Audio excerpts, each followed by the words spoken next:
It's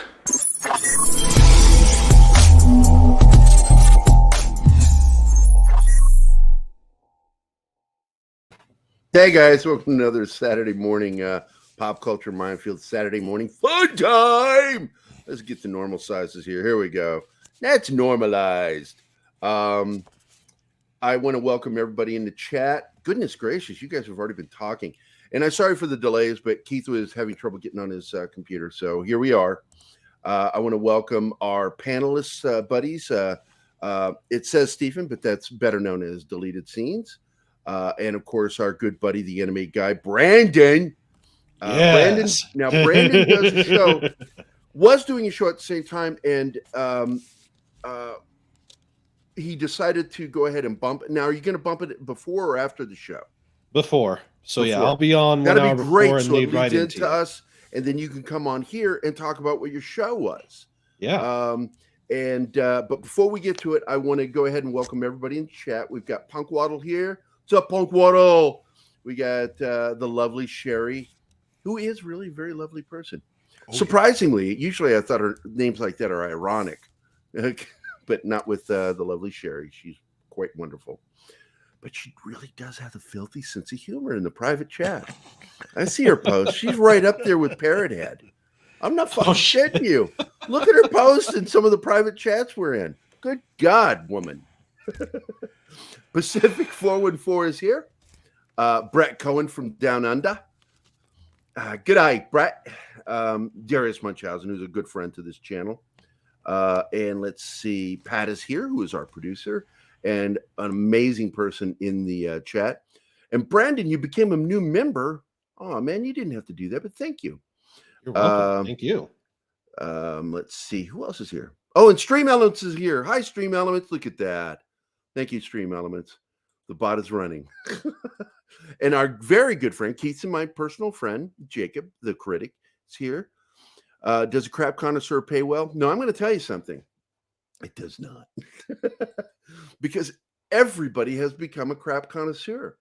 And you know what I find interesting with all of us is that some of us resist it. And we end up getting called cynics. Cynical douches, things like that, because we get tired of being fed some of the crap that they feed us and from Hollywood. It doesn't matter. Really, it's the entire entertainment industry. Music hasn't been really good for 25 years, possibly going on 30. That's being really generous. It was right when the grunge movement, which was still, in my opinion, a mixture of styles that was new. We haven't had a new style since grunge. And it's just garbage pop. And, you know, nothing worse to me, because Zoe, my daughter, used to try to get me to listen to Katy Perry. I said, if she stops using those fucking drum beats and dance mixes and overly processed fucking studio productions, I might give her a listen if she'd had some acoustic instruments and fucking did a song that sounded like a fucking song. But the entire entertainment industry has pretty much just fallen. And it began for Hollywood. Keith, you want to talk about it rather than me carrying it? Because you know more than I do on this subject. You're muted. Yeah, you're muted, motherfucker. Oh, it began for Hollywood right around the end of the studio system, as everyone was picking up the pieces about how to carry forward from the studio system. Explain what the studio system was.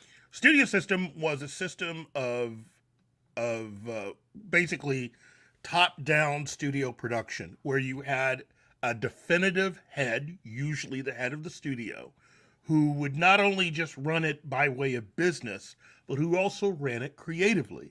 Every major film made for every single studio had someone at the head of it who was able to make decisions on it, at the very least, on every single feature that they had.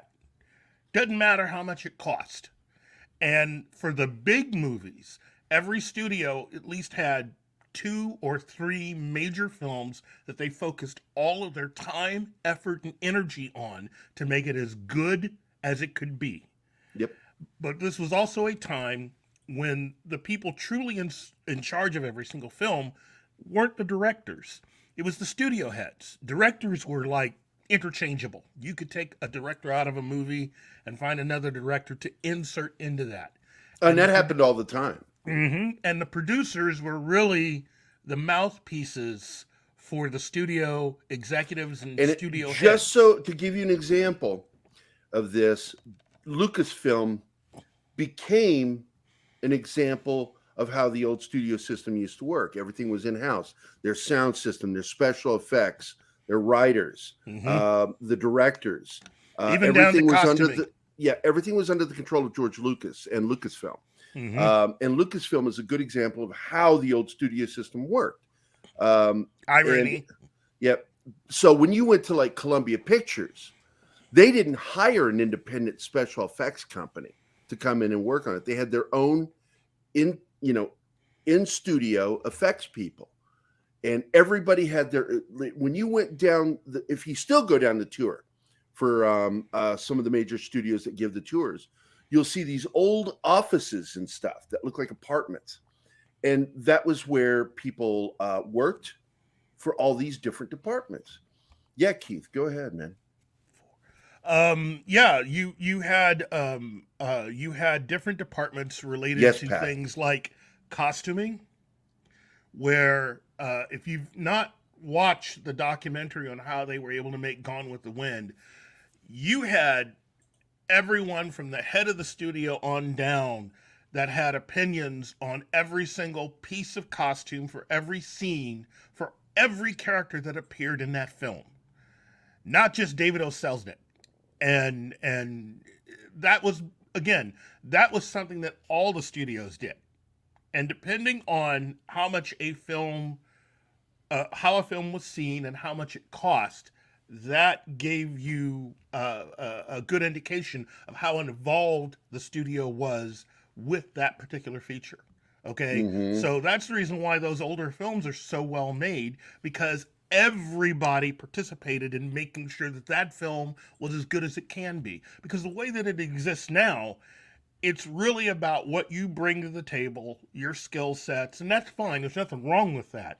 But you're not getting the best of the best of the best to participate in helping you make your individual film as good as it could be. Exactly. Now Pat brought this up.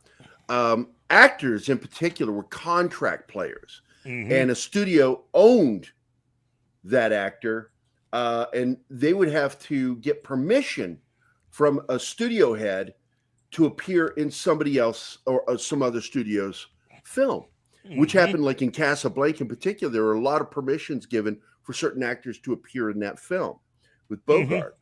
Or like Gregory Peck when he did his movie.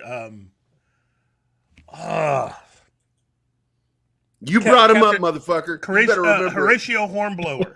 He was actually contracted to another studio, but the producers and the people that were making the movie thought that Gregory Peck would be the perfect star for their movie. So they had to make a deal with the studio that owned this contract. And for people like Harrison Ford, who were part of that last generation of contract players, in order to be a contract player, what that meant was you would be hired in, normally based on your looks and some talent, and they would go ahead and put you through classes, how to walk, how to talk, everything.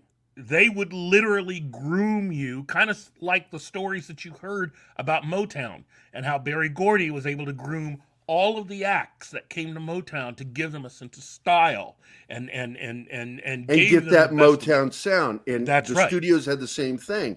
They wanted their actors to be their actors and act a certain way. That's where Berry Gordy got that. So from what it sounds like, then, from your description of the studio system, because I know a little bit about it, but from if they focused primarily on 3 to 4 main projects a year and had everybody from the top on down, it sounds more like they gave a damn about what they were doing and really wanted to focus more on putting out that quality product. Hence why a lot of the older movies were really good and have stood the test of time. Whether or not the studio system as it existed for the actors was good or not, at least from that aspect, it sounded like that worked better, or has a Well, it's it worked better for the legacy is audiences. better. It Mhm. worked better for the audiences because even because like David O. Selznick is a prime example. I love going to this guy because he would make sure to put out lots of movies from the studio into the movie theaters. Some were B movies, some were serials. So serials were very popular for matinees in particular. Kids would go on Saturday and Sunday and they would watch the serials. And so Columbia in particular made a ton of money off of those. But Selznick, what his goal was to put out all these movies and then put out 1 to 3 major films per year that were contenders for winning an Oscar. Mm-hmm. He didn't care what the budget was. He didn't care if the movie was financially successful. Yeah. He wanted to make sure that he was creating a film, and Gone with the Wind is one of those films. Gone with the Wind, as well as Rebecca, Duel in the Sun, Spellbound. All of these films were made from the ground up by David Selznick with the intention of winning an Oscar. And we had that solely for that reason. I mean, we all the way up into the 60s.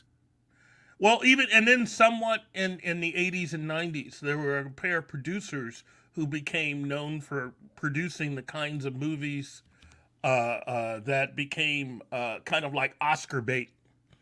And eventually audiences stopped watching those films because... Now, I want you to pay attention, by the way. Allie Hanley is here.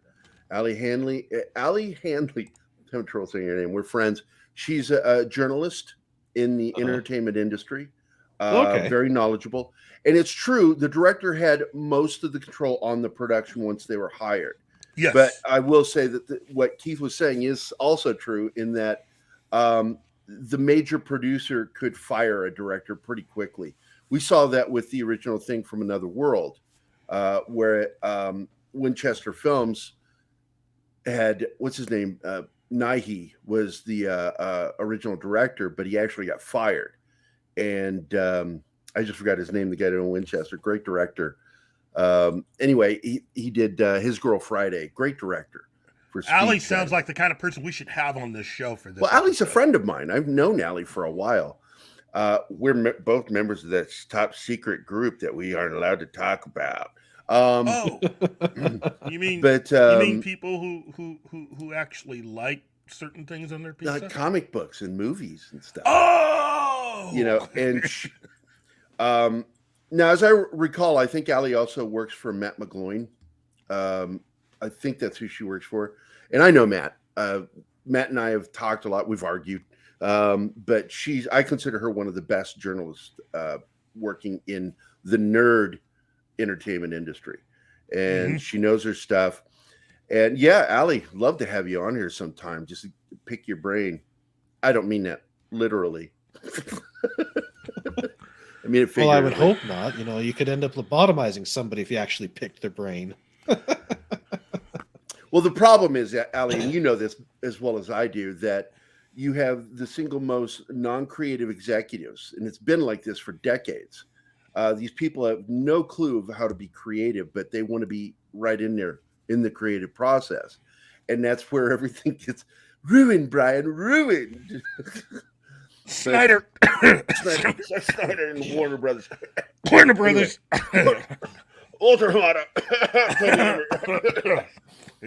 Jeff Johns. Fuck Jeff Johns.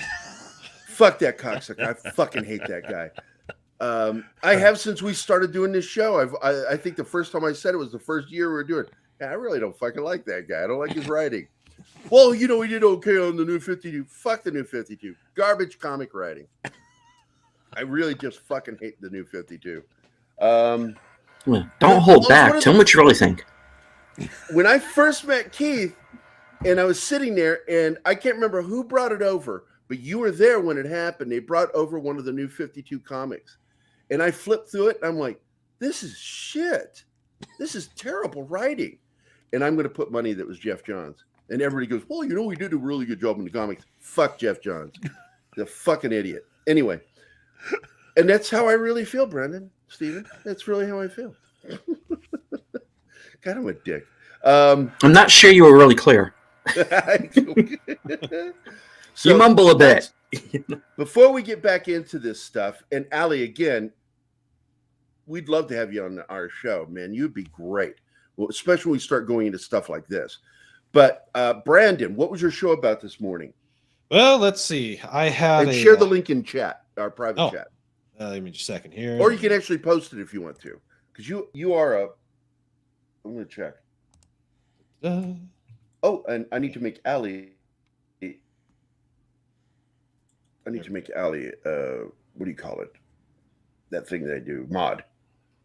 Oh, I'm in the wrong fucking browser. Why can't I make her? I'm in my Firefox. Let's see. The show today, I had a friend of the Cotton Connection, Shellback TJC, on.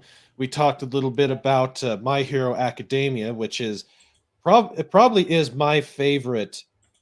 It's definitely top 3 over the past 10 years. I absolutely love it. Talked about the first 2 seasons a bit. Talked about the 3rd season, and played some clips and talked about some news revolving around it. And it was a lot of fun today. And let's see. Yes, Pat threw up the link to my show from today. So for everybody that's here, if you get a chance to go check it out, be sure to do that. Yeah, go check it out. Brandon is one of our good friends, and we want to have him on our show every Saturday after his show, so we can talk about his show like we're doing right now. So I'm sorry to interrupt, Brandon. I definitely appreciate that. Yeah, and let's see, lots of cool things going on.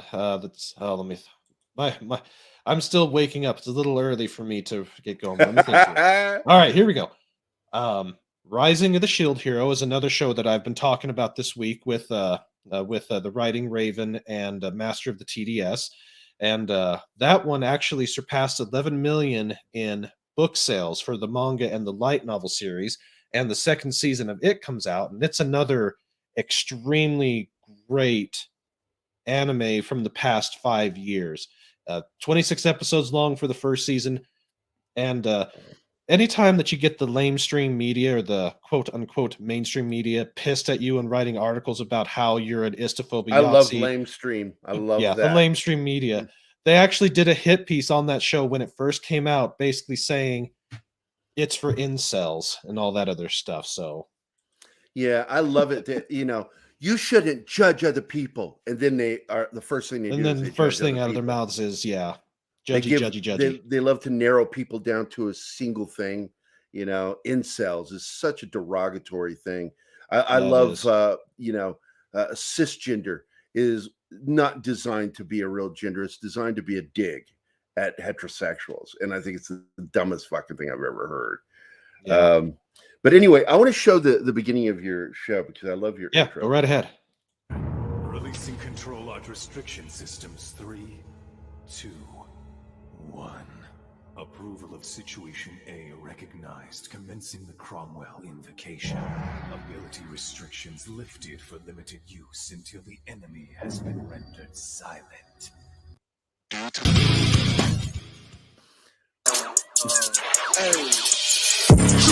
A second, because I don't want to get shut down. Yeah, I don't know if you get in trouble for some of these things. It's funny.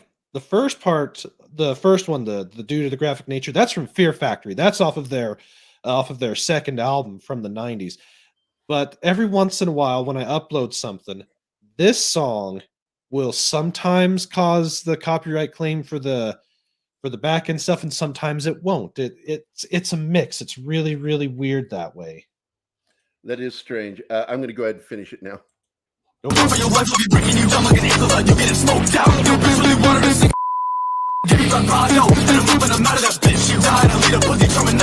Pausing again. There we go. Yeah. Breaking it up. There we go.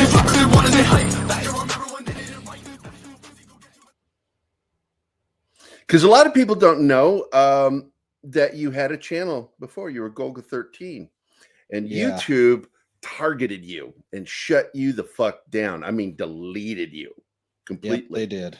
It would have been nice if they would have given you a warning so you could download all your fucking shows. I had it all on the back end with StreamYard, so okay, good. I've got it all, but I'm not sure if I'm gonna ever re-upload them or not. They were good stuff. I had great episodes. I had great guests, but I would probably have to do quite a bit of editing to make it work. Yeah, I was on your show once with when you were still Gogo 13, and we talked about my favorite anime, Oh which yes. was the stuff in the 60s, late 50s, going into the 60s that was still playing on TV. Uh, Astro Boy, Marine Boy, Speed Racer. And then when we got into the 70s, the late 70s, when I was actually watching more American animation, we had, was it Battle of the Planets? Yes. Which was originally, I forget the name of it. What was it, Keith? Gotcha, man. Gotcha, man. Yep. So, but hey, I wanted to say hi to Mr. Tickle Trunk, and I didn't get to verbally say hi to Courtney. I'm not going to say your whole damn name. Damn it. Shorten your damn name, Courtney. Look at that name. I mean, that's way too many fucking words for me to remember or read out loud. That's like your name's a fucking book, Courtney. It's a goddamn book. Punk Waddle. I concur with Courtney Brandon. Show is worth checking out. Yep. Mr. Tickle Trunk has written a book. It says cisgendered was originally created, so there was a special classification for non-trans people too. First of all, what they're doing is it's reverse psychology, where they normalize trans and make heterosexuality sound like it's not the norm. And still, they gay, lesbian, trans, all of it still only make up 1% of all society. So you think you can be offended all you want to. That's not the norm. The norm is heterosexuality. It really is. It will always be that way until we have some sort of major evolutionary shift. And I don't see that happening in our lifetime, but it could. You never know. What's the slide? Oh, we're not watching a slideshow. I was just showing the intro of Anime 101 by Brandon, the anime guy, who's on our show right now. Wow, there's a lot. Oh, Parrot Head's here. Parrot Head, the filthiest motherfucker I know when it comes to posting in your private chat. He says some fucked up shit, man, or posts some fucked up shit. I look at it and I'm like, if I laugh at this, I think I'm going to be in trouble. I'm not going to laugh at this, but then I laugh at it. So I'm like, oh well. I've seen some of the stuff that he throws out there, and yeah, it's hilarious. But I still can't get over the fact that you think the lovely Sherry gets right up there with him, because I've never seen her post anything nasty before. It's not nasty; it's just naughty. She posted something funny. This I think it was like naughty's fun. You gotta have fun. But look, Dork Knight's mom is in the chat, and she told me not to say GD. I am sorry. It is something that does come out of my mouth every once in a while. Not as frequently as fuck, fucker, fucked, fucking, or the occasional cocksucker. When I'm irritated with somebody and I think they're stupid, I'll call them that. Filthy. What's the 7 words that you couldn't say on TV? I make certain, because that is like one of my favorite skits of all time. Yes, it's hilarious. Tit shit, what is it? Tit shit, fuck, cocksucker. Oh my God. I used to know that whole thing when I was a kid. I mean, we lived our life. Snowdub is here. What's up, Snowdub? Snowdub. And actually, real quick, if I can, I've already got my next guest lined up for next week, and it's going to be that man right there, Mr. Snowdub. Jolly and Puff are coming to town, and oh yeah, we're gonna turn the puppets loose. You know, I had the same reaction to Snowdub as I had to Fat Steven Seagal first time I was with them, and I'm like, because I've got ADD. In fact, we refer to our show as ADD Theater, because you can trigger me really quickly, my ADD, by doing something like have a puppet or fucking have an animated avatar, and I just can't talk. I'll just get like quiet, and I'm just staring at it, going, "Am I supposed to interact with that? Oh my God, how's he doing that?" This is what's going through my head, and I'm just sitting there not talking. It's one way of shutting me the fuck up. But I love Snowdub. Snowdub's got God, he's a clever dude. Yes. Not just clever, but smart too, because it's two different kinds of intelligence, cleverness and intelligence. He's got both. And I love that. Tickle Drunk says, sorry, I wrote a book. I'm also a fucking nerd. It's true. Yeah, I like to think of myself as smart, but the clever side, every once in a while I can think of a good quip and my brain functions, but not to the same level that Snow Dub and Fat Steven can do. They're really good. And It's there's funny, the words. because I like to fuck with Fat Steven by telling me he's not funny, but he is funny. I just like to fuck with him. Yeah, here's It's the like- words that you can't say: shit, piss, fuck, cunt, cocksucker, motherfucker, and tits. And those are the words that I don't say the tits word. I don't think that's naughty, and I just think it's But Yeah. I will throw out some of those other ones all the time. Cunt is one, because I lived in England, and I learned, during my formative teen years to use that word in common parlance. Fuck you, you cunt. And come back here and it's like, oh, don't say that word. I will kick you in the junk. I'm like, if you physically get violent with me over a word, you're insane. Marcos, what's up, man? Question off topic. Any thoughts on the new final trailer dropping Monday for Morbius? Read they have done a lot of reshoots for this movie, bad or good. My money is on reshoots for this, not to do with the quality of the film, but for continuity. And because things are evolving. The shit going on right now with the reshoots on Doctor Strange is, once again, Sam Raimi is a fucking pro. He knows what he's doing. Yes, Has nothing to do with the quality of his filmmaking. What it has to do with is MCU continuity, because Feige knows he shit the bed with Phase 4. He knows it. He knew it before Phase 4 even started, because they started promoting Phase 5 before they launched Phase 4. They knew it. Okay? So these reshoots, I wouldn't be very concerned with that.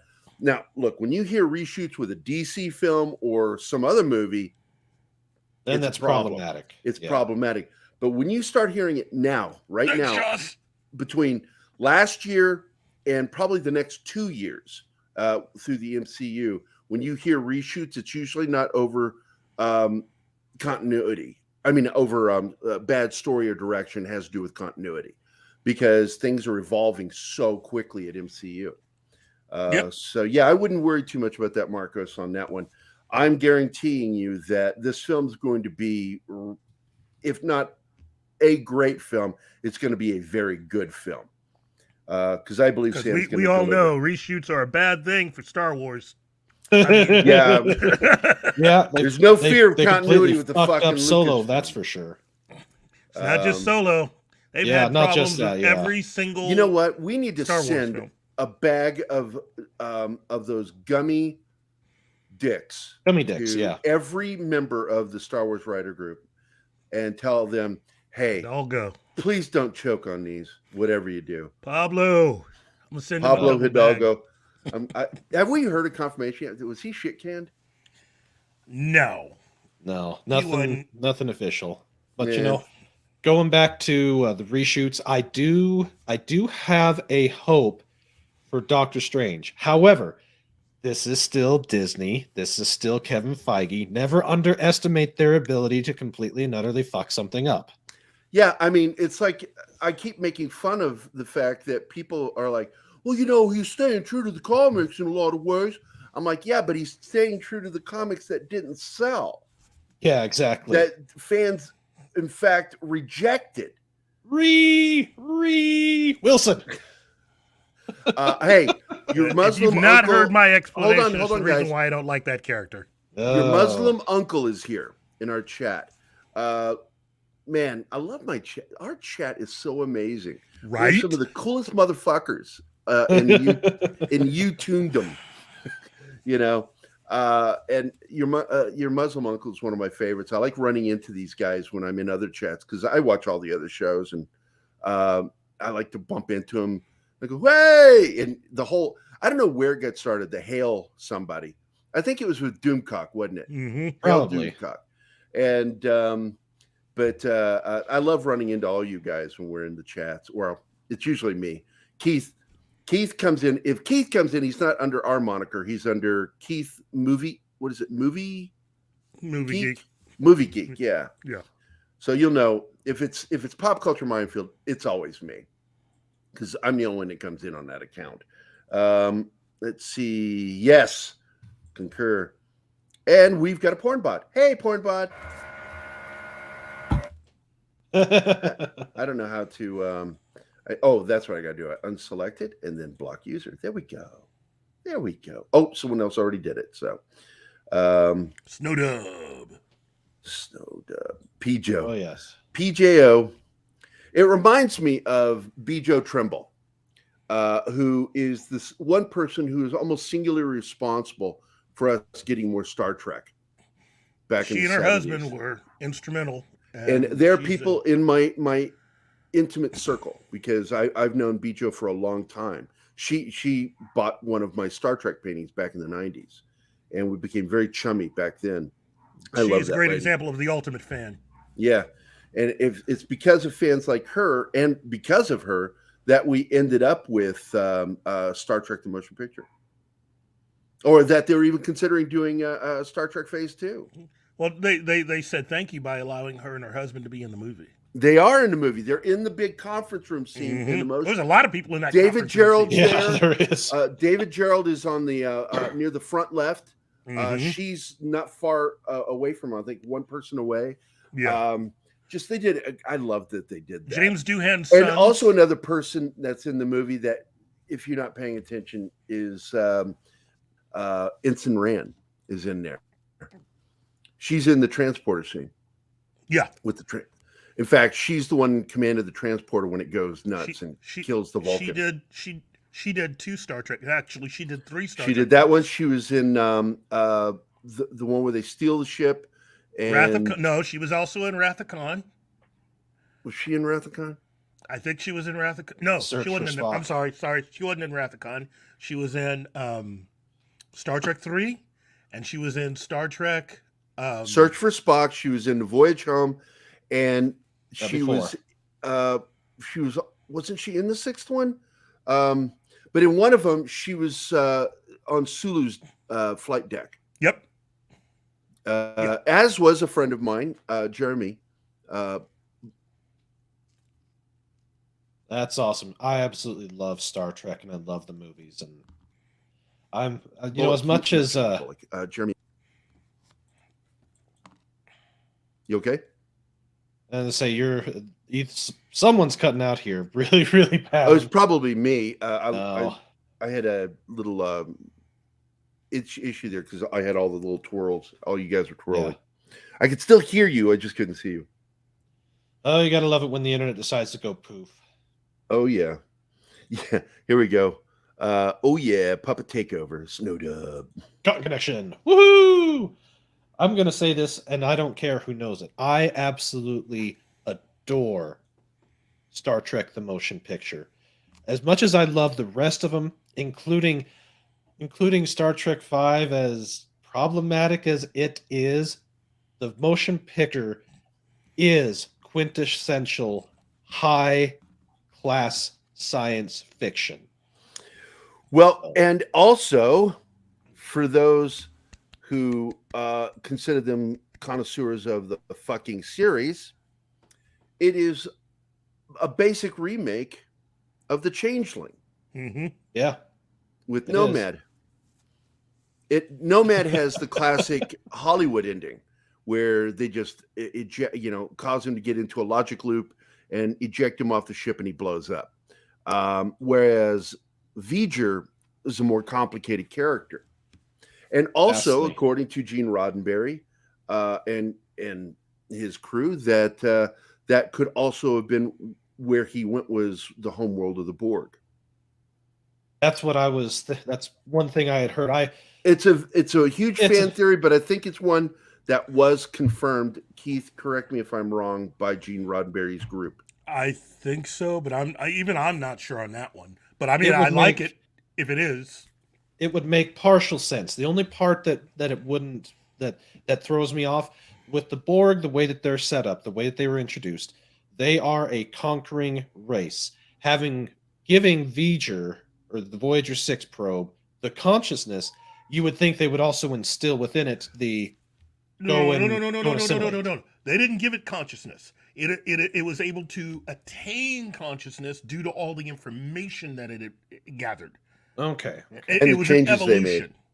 evolution. It was an evolution, is what happened. So with It's enough good science time and fiction no matter information, what. It's good Yeah. science fiction. And Yeah. I've always considered the motion picture one of my favorite Star Trek films. My Yeah, problem with the it's up film there. was you didn't get the relationships like you do in the other films, because it gets back to what Star Trek was with their relationships. In Star Trek the Motion Picture, it's all about the strained relationships. And so we don't get that I mean, you get a little bit with Dr. McCoy, his fucking quips and insults. well, that's due to the relationship of the actors and what they were able to bring to the scene. They're having played those characters for a while, and realistically, what we're talking, the premiere when they started work on Star Trek: The Motion Picture, that was almost 10 years after they had begun the second season of the show. But I mean, it was only a decade when you really think about it. Star Trek was off the air only 10 years before we got the movie. Just 10 years. So everyone's 10 years older. Exactly. And by the way, Parrot Head, I got the link. He sent me the George Carlin video of Think Smith Anthony. So I will be watching that after the show. Now, I know we kind of derailed a little bit, but the fact is I really wanted to go over some of this stuff, because Star Trek is like, as big a Star Wars fan as I am equally as big a Star Trek fan. I dislike it when people say Star Wars is better or Star Trek is better. It's like, that's my childhood. Yeah. That is my entire childhood. I'm not going to. It's a coin. Pick one or the over. One over the other. It's not going to happen. One is science fiction, and the other one is science fantasy. Yep. And so they're different. I mean, they're both exciting. They're both entertaining in their own ways. But Star Wars is more of an evolution of how one would do everything if you based everything around Flash Gordon, versus Star Trek, which is a little closer to Buck Rogers. Yeah. Yeah. And of course, those of us that grew up in that period, like Keith and I, we grew up on Buck Rogers, Battlestar Galactica too. So they played a huge part of our childhood. And also the original movies. I grew up in a place where I was able to see a lot of that stuff. So I saw a lot of I saw both Buster Crabbe as both Flash Gordon and Buck Rogers. Yep. So I used to watch the serials, because they would actually play them on television when I was a kid on the local TV affiliate. PBS. They had a show on PBS that used to run all the old serials along with a lot of the ads and everything else. That's how I first saw Batman and Captain Marvel, and also I did Captain not America. see though that the Captain Marvel where he's violent, kills Nazis, and I'm like, oh fucking shit. Oh, the dude was violent. I'm like, oh my Violent god, I just casualty. saw that like 2 years ago for the first time, and I'm like, why didn't I get to see that as a kid? I would have loved it. Oh, they also put that in a movie. He murders the fuck out of them. I'm like, holy shit. For those of you who know who knew who the Fire Sign Theater were, they made their own movie called J-Men Forever, where they would use old RKO clips as part of the story. And they used Captain Marvel along with Spy Smasher and a few other things. And yeah, wow. Yeah, Captain Marvel was a violent dude. Whew. I'm sorry, I'm busy getting kisses right now. Mm-hmm. Hey. But my baby. Mm-hmm. Yeah, the history of science, the history really of Hollywood and nerd entertainment is a long one. And there are a lot of films, whether you're talking Superman, Batman, and Blackhawk for DC, which were their three big ones. Again, bringing up Black Cock. Wow. Again. And then you have Captain America for Marvel, and then you had Captain Marvel himself for Fawcett. Mm-hmm. And the irony is that Marvel was actually the first superhero comic book movie that Hollywood did, because RKO did that. They approached National about, they spent all this money to prepare everything and went to National to see if they could get the rights to do a Superman movie, is really what they wanted to do. And National decided to hedge their bets to see if any other major studios would come to them to ask for Superman. So they said no, ultimately. And so they went to the other comic book company that at that time was trading blows back and forth with National. And that was Fawcett, and that was Captain I wasn't Marvel. shaking my head no to you, Keith. I was Oh. shaking no to the chat. Tickle Trunk says, when I say hello to Gary, he ignores in chats because I call him Keith. It's not true. It's not true. I want to get through this chat here real quick. I'm way behind on it, and I'm the only one doing it today. Great community. Yes, we are. I love because I refer to it, and Mike, Mexican Iron Man, and Pat, who's in the chat right now, knows I refer to us as a family. And it's a pretty functional family. We're not very dysfunctional. We're a tight-knit group, and I think we do a good job of supporting one another. I think we do. Because when I'm asked something, I fucking do it, man. I'm right there going to help get people numbers, subs, views, stuff like that. It's the least we can do for each other, because we share, all of us in the chat either have shows or we all watch the same shows, YouTube channels. And so therefore it's a community. It really is. And I'm so proud and honored to be a part of this community. I love being friends with Andre and Tom. I tell them all the time, I owe them so much. Tom does our intro, and Andre is going to be doing one of our intros. We're going back and redoing our 80s shows, talking about the 80s films, and we're going to go year by year for the entire decade. That is going to be so much fun. Andre's going to join us. That is going to be great. He's going to join us for, which one was it? Because Tom's wanting to do 84. 84. And I think, that's right. Andre wants to do 1982, because my Blade Runner and his knowledge of the other stuff is going to be like really a fun episode. Conan, Tron, E.T., Star Trek II, The Wrath of Khan is the one I'm wanting to do. The Thing and Blade Runner, which is what I'm going to want to talk about. Because 82 and 84, massive. If you go to my Facebook page, I have a list of my favorite films of all time, and the top 20 are in exact order. And number 1 and number 2 are never going to change. Actually, the top 5 will never change. They'll never change. Nothing's going to ever replace Hell Comes to Frogtown? Yeah, right. That is on my list, though, but not in the top 20. Hell Comes to Frogtown, because I own that film. But Blade Runner's number 1. Number 2 is The Thing. Number 3 is Escape from New York. Number 4 is The Duelist. And number 5 is Big Trouble in Little China. That means that every film on my top 5 list is Ridley Scott or John Carpenter.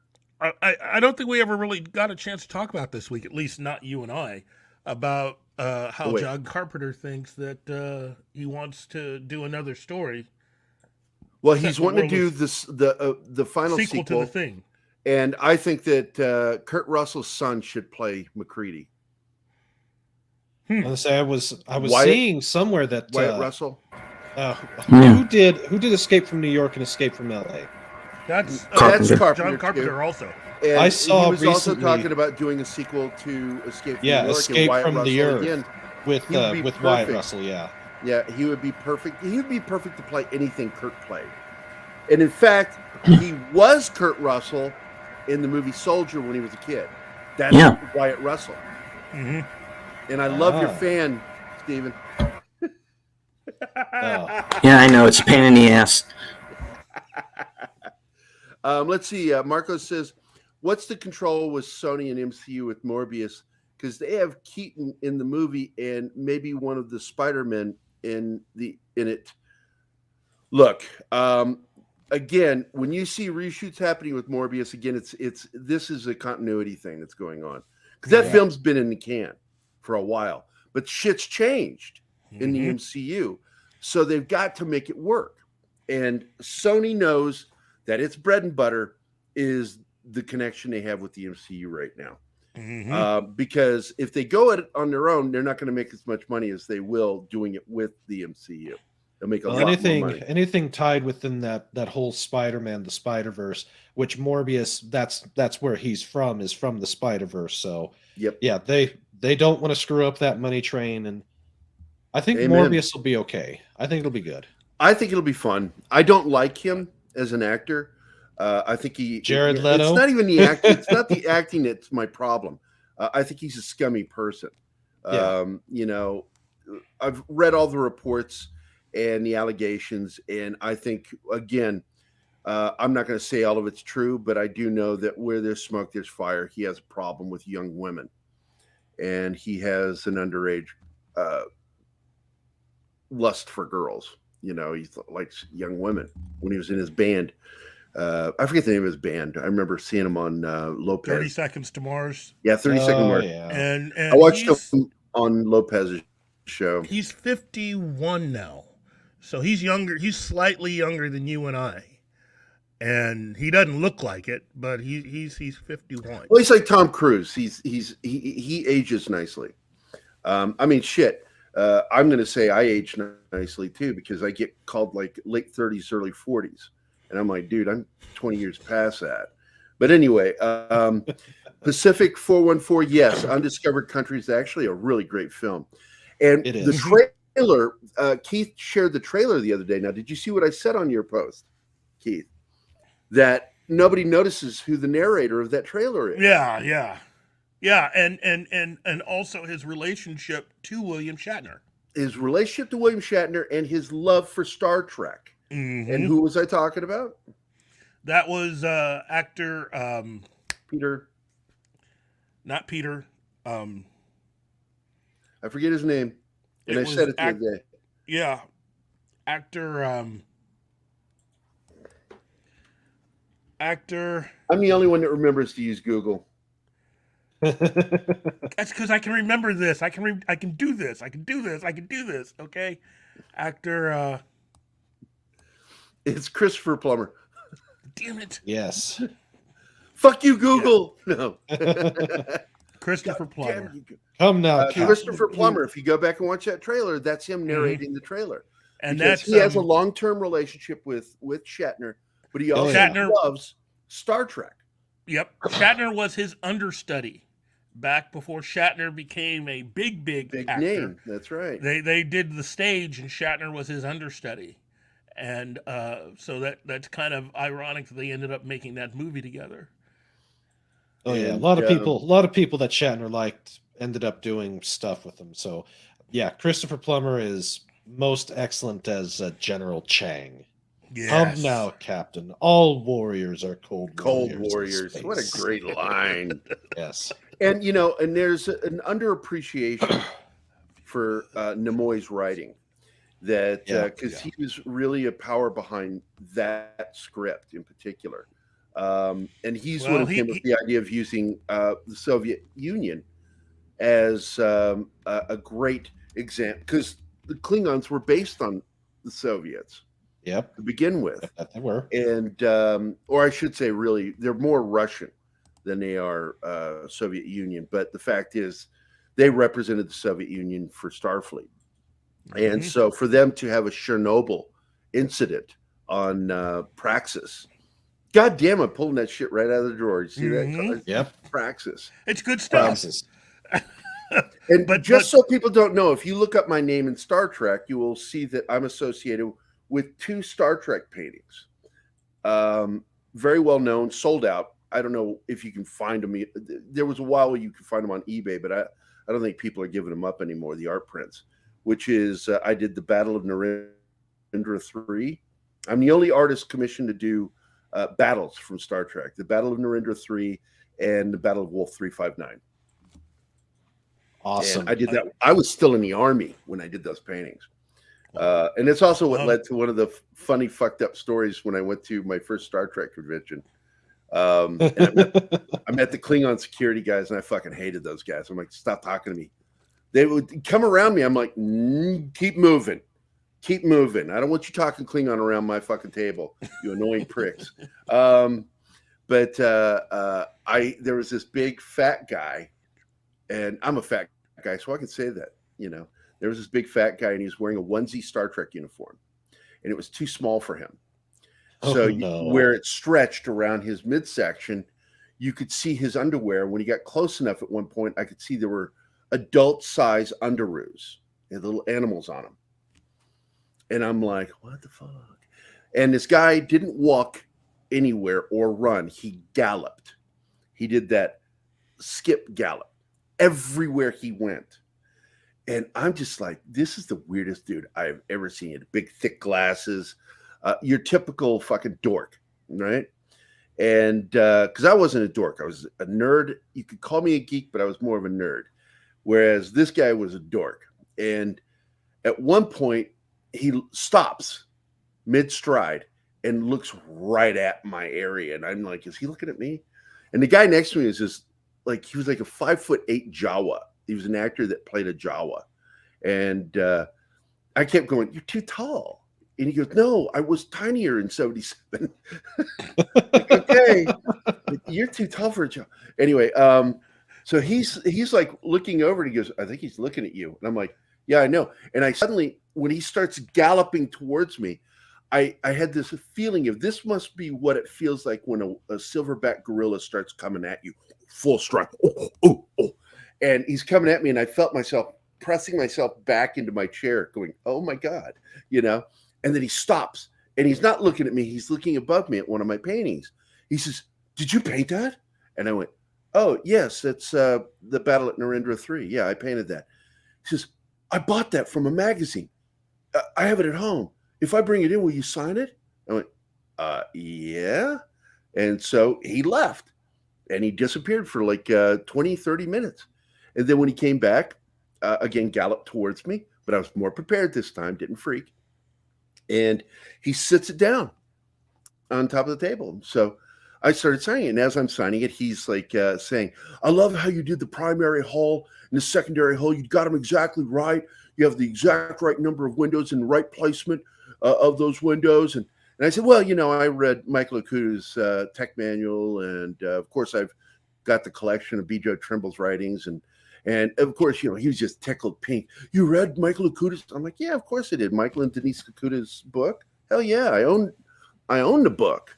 I own. They should be running Star Trek, as far as I'm concerned. I named the books from Star Trek Concordance all the way up, and he's like, "Wow, this is great," And he rolled it up, put it back in the tube, and left all fucking galloping away from me, all happy. And the Jawa guy goes. He goes, did you really read all that stuff to do the painting? I went, oh, fuck no. I used a photograph. Of course it's accurate. I used a photo right from the show. Of course I got the windows in the right spot. But it made that guy happy. He was so tickled that I knew all that information. And one of my many, many, many nerd experiences doing conventions over the last 25 years. Even not exactly telling the truth, you're doing a lot better than current Star Trek. And you know what? The battle at Wolf 359, they had the original at that convention. They had the original painting, huge painting, and that sold for $10,000, and I didn't get a dime of it. It went all to charity.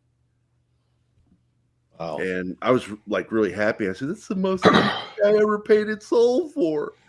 And I don't get any of it. But anyway. Still. Let's see. Let's get back to the chat here. And then we need to get back on the rails with our show here because there's a video I wanted to show. Thanks for spoiling the movie pop culture. You're very welcome, Pat. And if you haven't seen a film that's 30 years old, it's not my fucking problem. Love you, Pat.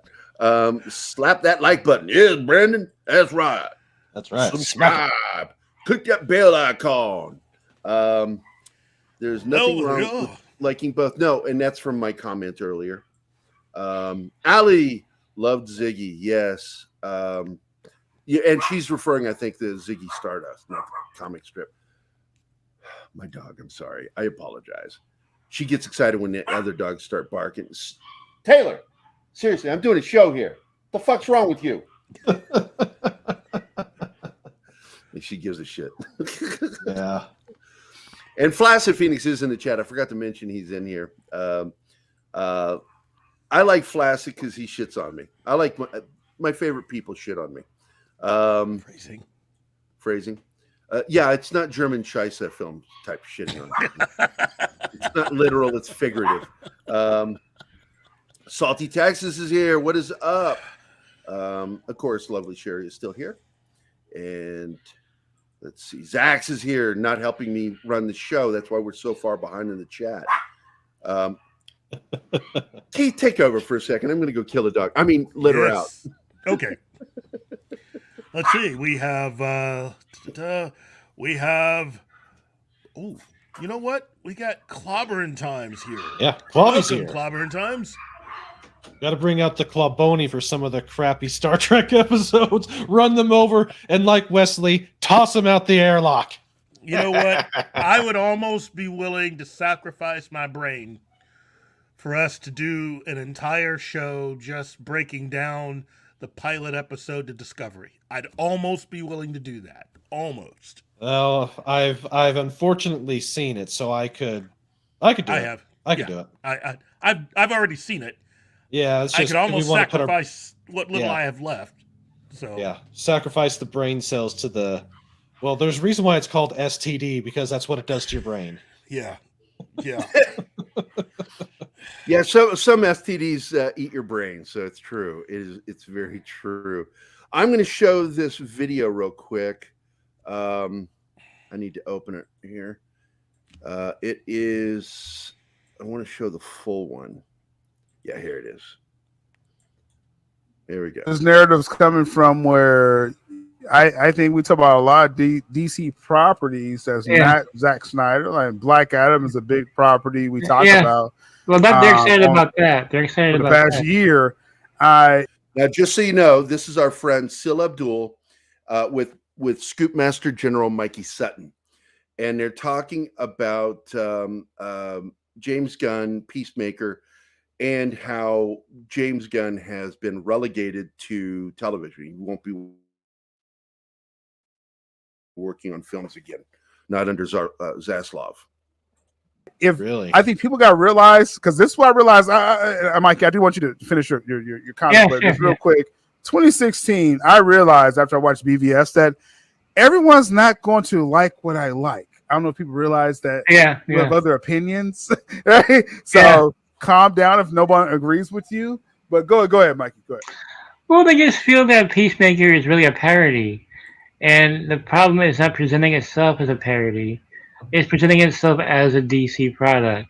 It has the name Peacemaker. You think, oh wow, it's a Peacemaker adaptation. No, it's a parody of Peacemaker. Yeah, it's a parody of DC in general. After I watched BVS, that everyone's not going to like what I like. So there it is. Mikey says it. He fucking said it. It is a parody. And the problem that he has is the same problem I have, which is they're trying to hide that it's parody. Like when you start hearing people talking about Harley Quinn's animated series, and they're like, well, we need to make that canon. No, you don't, because it's parody, you fucking idiot. And the fact is, this is a problem I have with so many audiences, especially some of the woke as fuck audience. Well, a lot of audiences today, they're stupid. Yeah. They're uneducated. It's the dumbing down of our culture that cannot tell the difference between parody and a fucking straightforward story. And you see it constantly, because Harley Quinn, the animated series, is a fucking parody, as is Peacemaker. Oh yeah. So was his Suicide Squad movie. Mm-hmm. It's not a sequel. That's why it's not called a sequel. to the first Suicide Squad film. It's its own thing. Because it's its own thing, making fun of DC and the whole entire trope of the superheroes and everything else about it. Yeah, making fun of that. Yeah. Yeah.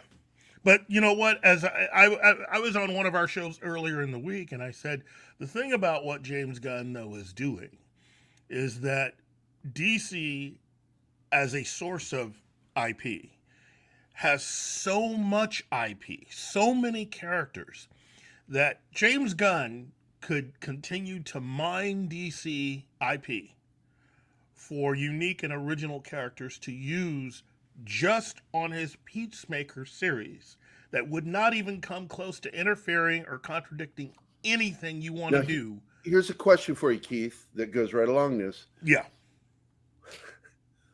What did DC say to Alan Moore when he wanted to do the same thing with Watchmen? No. They said no, but that was back when they had adults running everything. Said, okay, go ahead. Yeah, no kidding. I can't even. Alan Moore wanted to do the same thing because Watchmen was supposed to be those Charlton characters. Peacemaker was the comedian. And I can't imagine. No, we need to save these characters because we want fans to not lose love for those characters. DC, under the controllership of fucking Warner Brothers, doesn't fucking care anymore. There was a time when they did, and they don't fucking care. Guess what? Here's another secret. Neither does Marvel. That's the no, other they secret. Neither does Marvel. It's humiliating to fans and frustrating to us because we do want to enjoy it. Because I enjoyed Peacemaker as a series, but I fucking know that's not Peacemaker. That's a parody of Peacemaker. It's a parody of all of DC. I get it, and I can laugh at it. Just like Batman 66. When I got old enough to understand, this isn't Batman. This is a parody of Batman. I get it. I enjoy it. It's fun. You got people that actually think that it is, but it's not. And when we were kids, we thought it was. When we were kids, we thought it was until you got old enough to read a lot of the comics and you understood. Well, it's a parody of the Batman comics of the 1950s, because that's who they hired to actually help them to make the show. A lot of the people who were part of the Batman comics of the 1950s. It was really kind of a straight from the serials. Yes. The serials, but also the comics of the 50s. Yeah. Because of the Dutch angle that they used, that came out of the comics of that period. The colors that they used and the types of villains that they had were all from the 1950s. And that's and since that was the decade that it happened, but it was a huge nod to the series. Yes. Yeah. So it made it easier for them to use it because it was a decade that just passed before the series premiered. Now, Ali just asked the question. I want to address it. I love Ridley Scott so much I named my dog after him, which is a great name, Ridley. I'm assuming not Scott, because that would just be a weird name for a dog. But Ridley's a good name for a dog. Did you like Soldier, Kurt Russell? One of my favorite actors of all time is Kurt Russell. I grew up on that motherfucker. I love Kurt Russell. I mean, his Disney movies were like my favorite movies. I happen to know the trivia that the last thing that Walt Disney wrote down before dying on a piece of paper was Kurt Russell's name. Wow. It was the last thing he ever wrote down. And I always joked, he didn't finish it before dying. It said, Kurt Russell killed me. Kurt Russell's badass. No question. I fucking love Kurt Russell. He is he's an athlete, or as they would say on Benchwarmers, athlete, because that's amazing. But he's a true athlete. He played ball. He was raised around baseball because his dad owned a baseball team, and on top of that, he served his country in a time of war. Of course, he did like a lot of Hollywood people and served in the Hollywood National Guard, the Air National Guard unit. But it's still fucking serving because they could have been backdoor draft was constantly using National Guard and reservists to go to war. So that was always a risk. But, Kurt Russell is the shit. And I love his stance. He's a libertarian, but I love his stance on guns. And he's like, you will not infringe on my fucking rights. I wouldn't say he's quite the you can have my guns when you pull them from my cold dead hands, but he's fucking close. He's an avid close hunter. enough for me. I'll take it. Close enough for me. And he rejects Hollywood. And so, boom, he's obviously still on my list. Oh, what are you doing over there? You suddenly got short, Keith. Way down. That's tiny, Keith. Watch this. Oh, yeah. There we go. Look, it's But yeah, tiny I Keith. love Soldier. That was actually one of the first movies that I had seen. Soldier is a sidequel to Blade Runner. Yep. Continue, Brandon. Well, I was born in '80. Most of these movies that Kurt Russell did, I've seen recently, and also with with Ridley Scott. I didn't get and enjoy a lot of them until I was in my 20s and 30s. But I do remember seeing Soldier when it first came out, and yes, he doesn't say much, but he doesn't have to. That's the brilliance of Kurt Russell. He can be. He's a physical actor. He's good. He is damn shoves good. Everything on his face. He said he would never do that film or that kind of film ever again because he had to get into some kind of crazy good shape for that movie. Oh yeah. Well, he had to. He was the soldier. He was the archetype. So yeah, he had. And of to course, be the connection to Blade Runner is one. When you see the readouts of some of his battles, they were ones that Roy Batty was involved with in Blade Runner. Yep. What was it? Tannhauser Gate. Tannhauser Gate. That was it. Tannhauser's Gate was brought up, as well as when you see Kurt Russell first entering their trash world home on that planet. Yeah. On the left-hand side, next to a parking meter, is an old spinner from Blade Runner. With the right numbers. Snowdub put out a good one. Kurt Russell and John Carpenter made magic every time they worked together. Started with Elvis. I hate Escape from L.A. See, I didn't mind it. I love Escape from New for- York, and I liked Escape from L.A. I worked for the Octopus magazine, which was a major magazine in Illinois. It was picked up by everybody in the state. It was the alternative news one, and I was one of their critics. And I wrote reviews under the name the Couch Potato Critic. And I've always joked about my laziness. Even when I was in the Army, I was always in good shape. I went running, but I love being a couch potato. And so I did a review of that movie, and it was frustrating for my senior editor. He tried to convince me to think about the film in a different way, and I'm like, no, I don't like it because it's just a straight across the board silly remake of Escape from New York. It has all the same plot beats. Yep. In fact, the whole chair scene is exactly the same. And it annoyed the fuck out of me. Instead of a boxing match, it's a basketball game. I was so annoyed by the laziness on John Carpenter's part. Don't get me wrong, there was some fun stuff in it, but it was just a repeat of the first film. Kind of like Evil Dead 90s. and Evil Dead 2. Yeah. Yeah. It was a very 90s feel for an 80s movie. And I the CG saw was Escape just from LA awful. first. Oh. I saw that one first because it came out right when I was 16, 17, 18. And then I saw Escape from New York. I prefer Escape from New York because it's real. It's film. the 80s. And let's face It's it, dark. the 80s by far my favorite. And actually, if you want, I love the 80s so much. You pick a year for me, and I'll sit and watch all the best movies and come out swinging on them. I'll take whichever year you guys don't want to do because I love the 80s.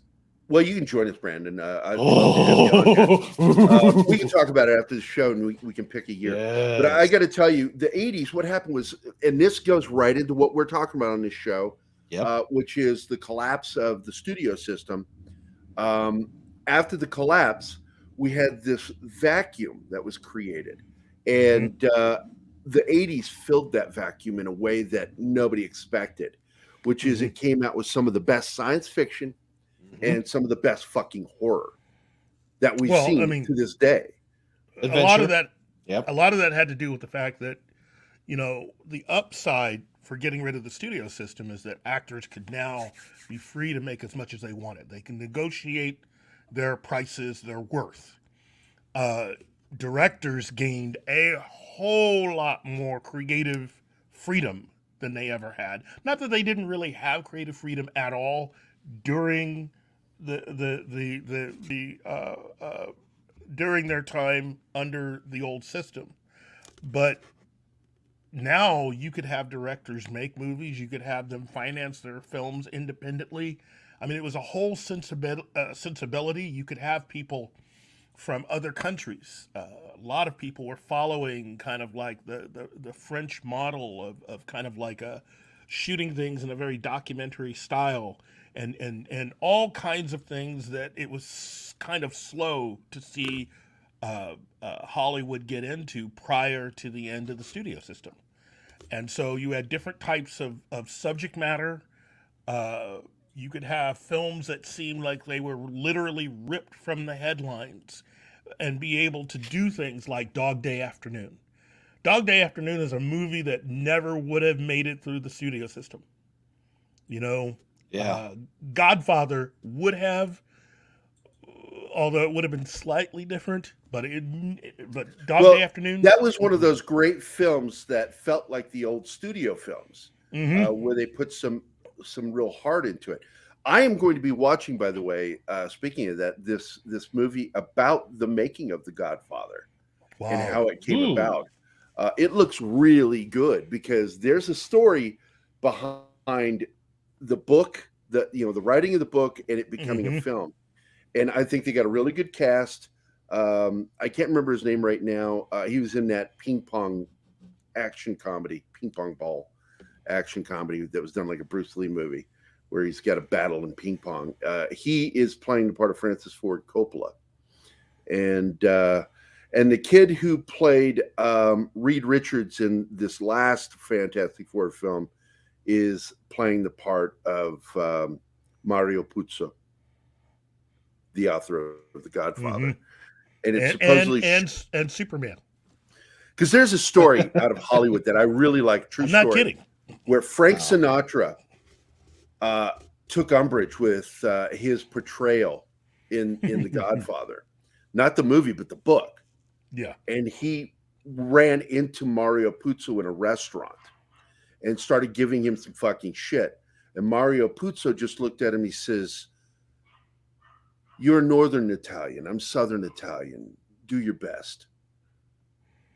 When Sinatra did that, because Sinatra is a blonde-haired, blue-eyed Italian, whereas Mario Puzo is a dark-eyed, dark-haired, closer to Sicilian Italian. And that's what he was saying. Go ahead, fuck with me and see what happens. And Sinatra just left him the fuck alone. And I love that story. I'm like, holy shit, that really happened? Get the fuck out of here. It really happened.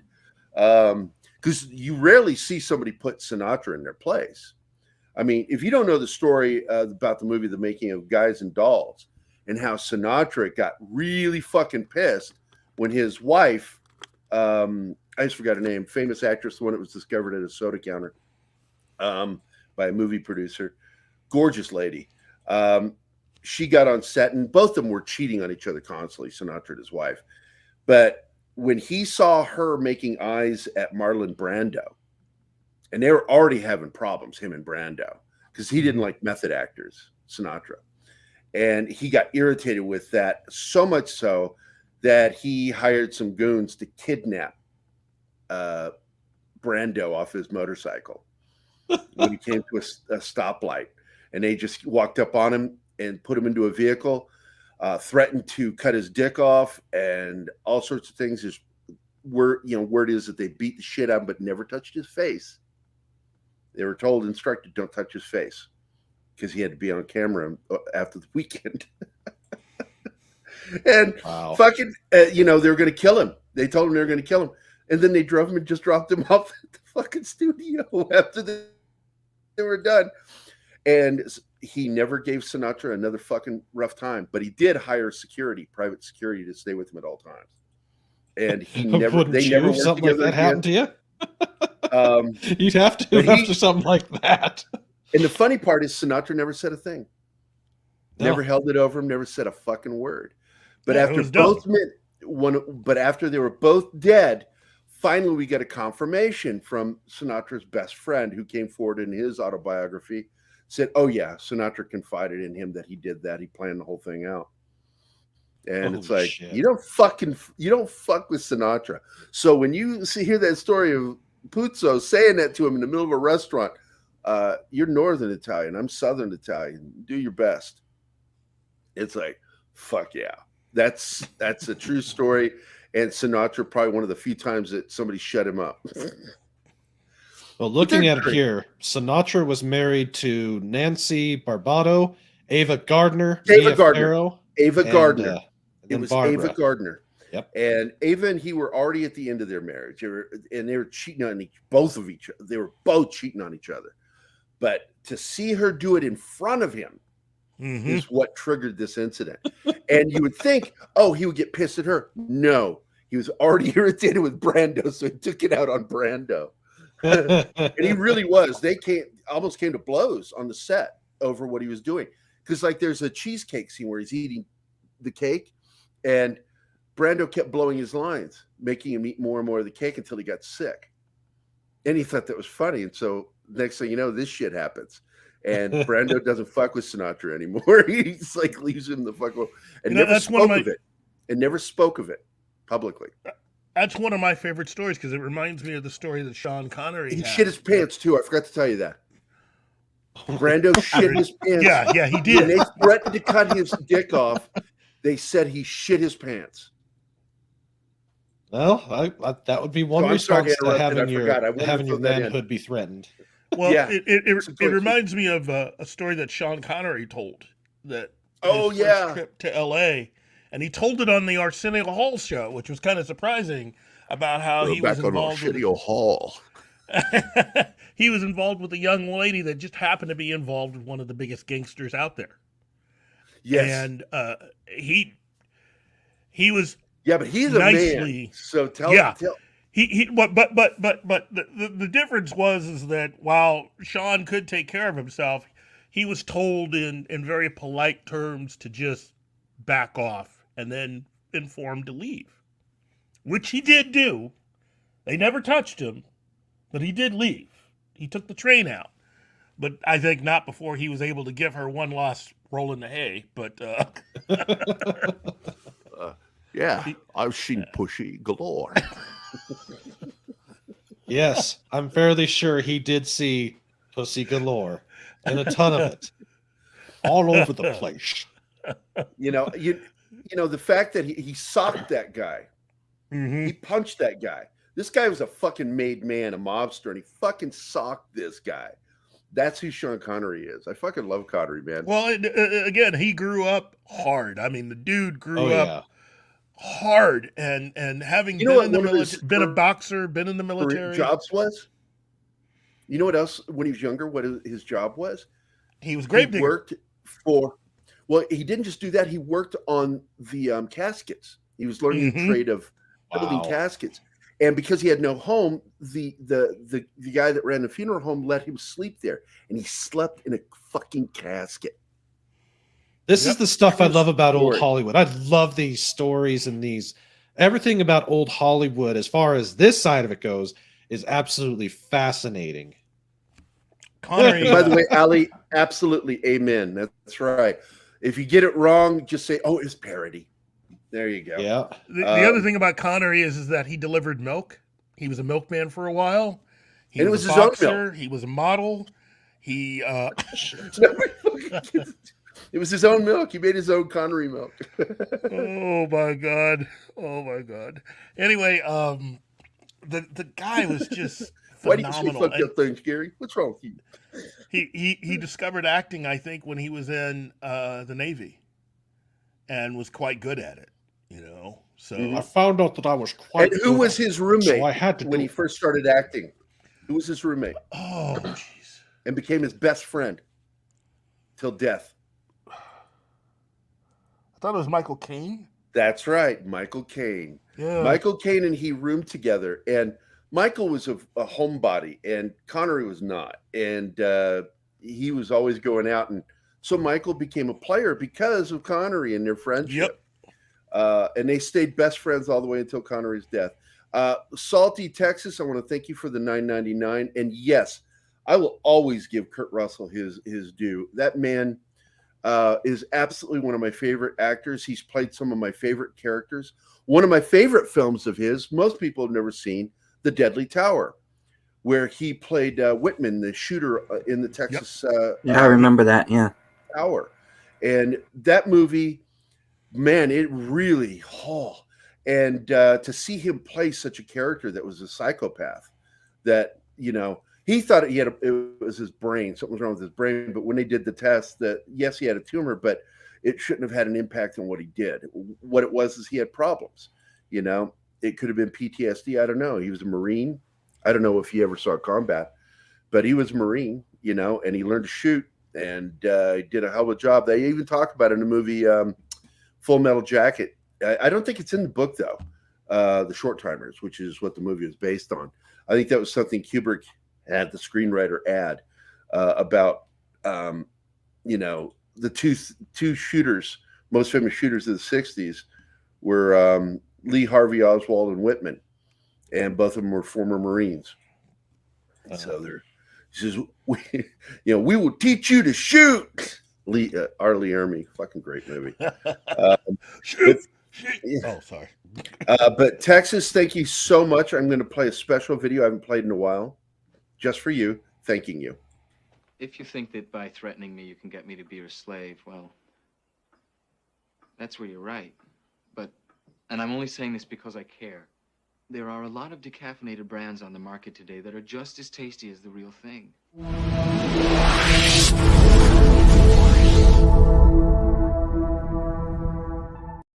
Absolutely my favorite non sequitur joke in a film ever delivered. I love that movie. I laughed so hard at that because there were two great lines in that film like that. That one, and not too long later, when he visits him again, and the pretty young blonde girl is there, and he says, if there's anything I can do for you, or more to the point to you, and she says, can you drive a 2-inch nail through a 2x4 with your penis? He goes, no. And she goes, well, a girl's got to have her standards. That was great fucking line. Yeah, like, and oh my God. Just right there. Straight. I love that movie. Just said it. That movie is so quintessential 80s, and it's one of the reasons why I still love the 80s. It was just a lot of damn fun, and it was just cool. Well, it's a simple premise. The thing about a lot of the films, especially in the early 80s with Hollywood at the time, is that they were taking premises from films done in the 1930s and 40s and just putting their own modern spin on it. That was the secret. When you see something like Real Genius, that's an almost kind of Disney-type plot, but they pepper it with all this stuff around it, you know? Here's some trivia that I know you know, Keith. With Kurt Russell, because we're talking about Kurt Russell, and now we're talking about Val Kilmer, who did Tombstone together, and both of them were big Elvis fans. Mm-hmm. And Kurt got to meet and act in a movie. In fact, Parrothead points it out here that he was paid to kick Elvis in the shin when he gets off a plane. I remember that scene. And he did it repeatedly because they kept having to do reshoots, and he had no padding on his shins, and he kept kicking him. I thought that was a great story. Kurt told that story. But Val Kilmer plays Elvis in True Romance. The Elvis character that you see or hear most of the time is Val Kilmer as Elvis. And then Kurt would play Elvis in the John Carpenter made-for-TV movie. Mm-hmm. And then he would come back as an impersonator with 3,000 Miles to Graceland with Kevin Costner. Kevin Costner. Fucking, yeah. Keith and I are fucking cinephiles, man. We are cinephiles. We love fucking Well, movies. He also played an Elvis. Val Kilmer got to play an Elvis-type character in the movie, in the parody film. Amen, clobbering time. Amen to that. People who know Lost in Space know. He was also on Gilligan's Island. He plays the Jungle Boy in that one. Dude, I'm a Kurt Russell fanatic. I fucking love that guy. Kurt Russell and John Carpenter made magic every time. Yeah. Again, I'm not a fan of Escape from LA because I think they just sort of got lazy. I think it's a lazy film. I really do. But I love one good thing about that movie is the commentary. Anytime you have Kurt Russell and John Carpenter, your fucking commentary is going to be amazing. Like The Thing, when they start talking about Wilfred Brimley in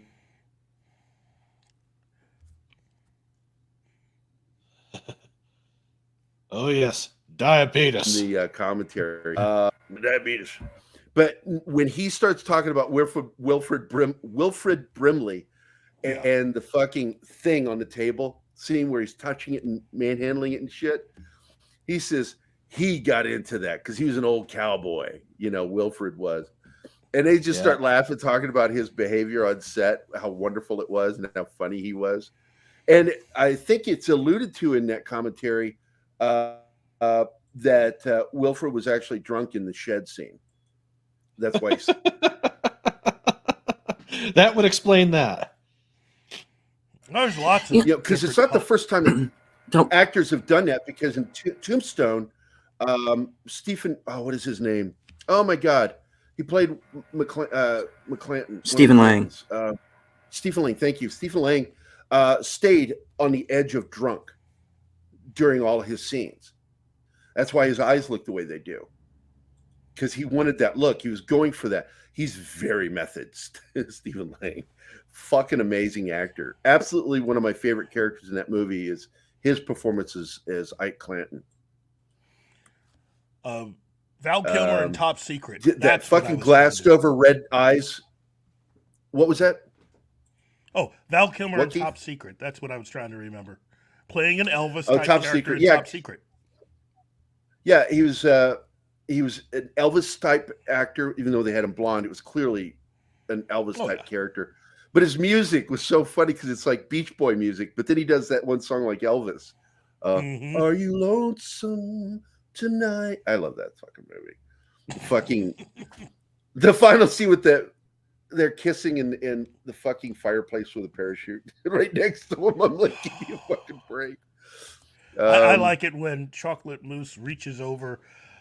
Everybody's over here, and he reaches over here, and somebody hands him a gun, a machine gun that he could use to actually.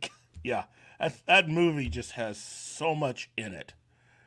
So, I like the guy who's dying through the whole movie. Yeah. Train.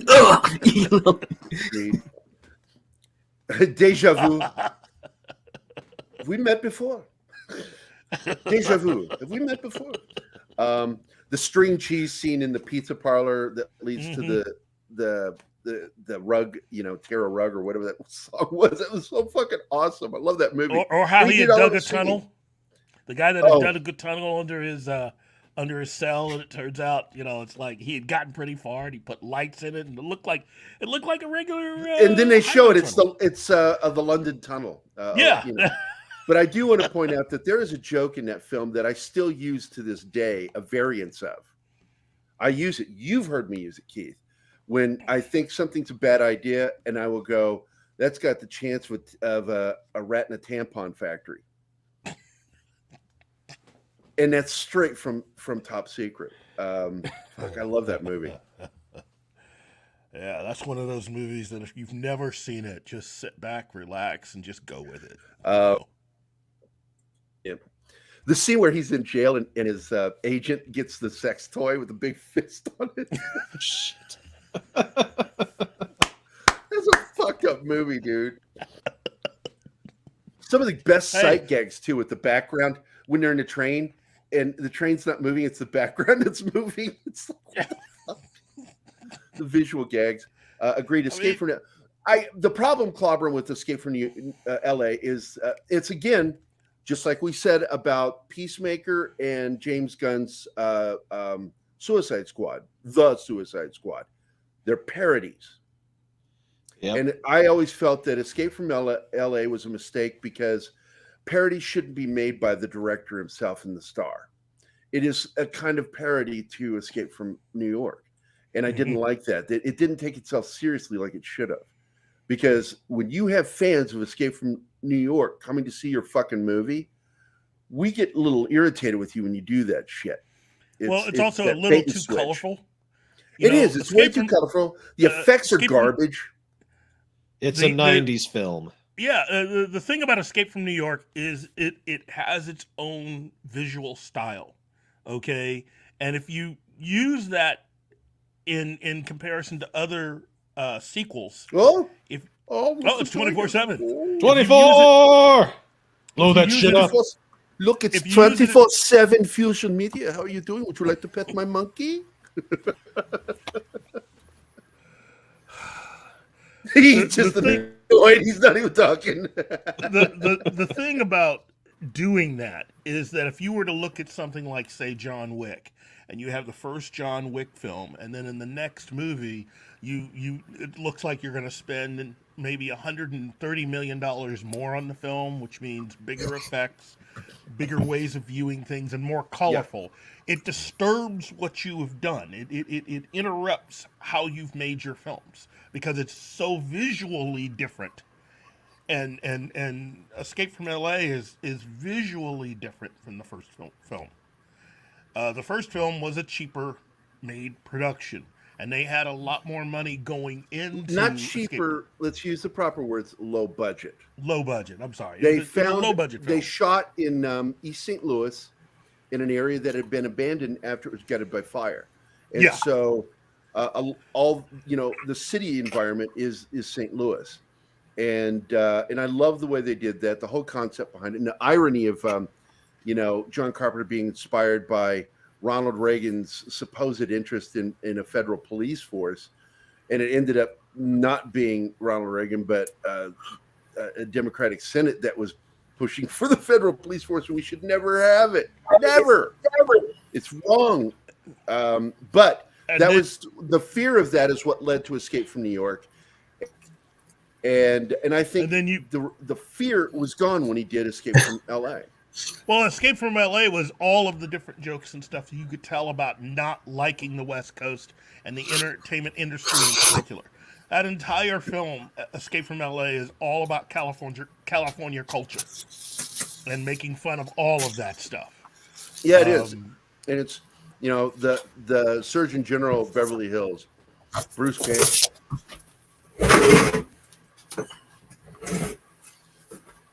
24, you got your headphones? Yeah, what's going on? Hey. There you are. Yeah, I was fucking with you, and you weren't responding. So no, actually, I heard the whole thing, man. Oh, now you're gonna kick my ass. All right, fine, fuck you. No, I was here for the whole thing. I just didn't say anything. I was looking like, oh, okay, all right, well. Well, you actually did a thing the other day on the Escape from New York sequel, Escape from Earth. You want to talk about it? Yeah. Man, dude, I've been waiting for that shit since I heard of it, man. Boy, I tell you what, seeing Escape from New York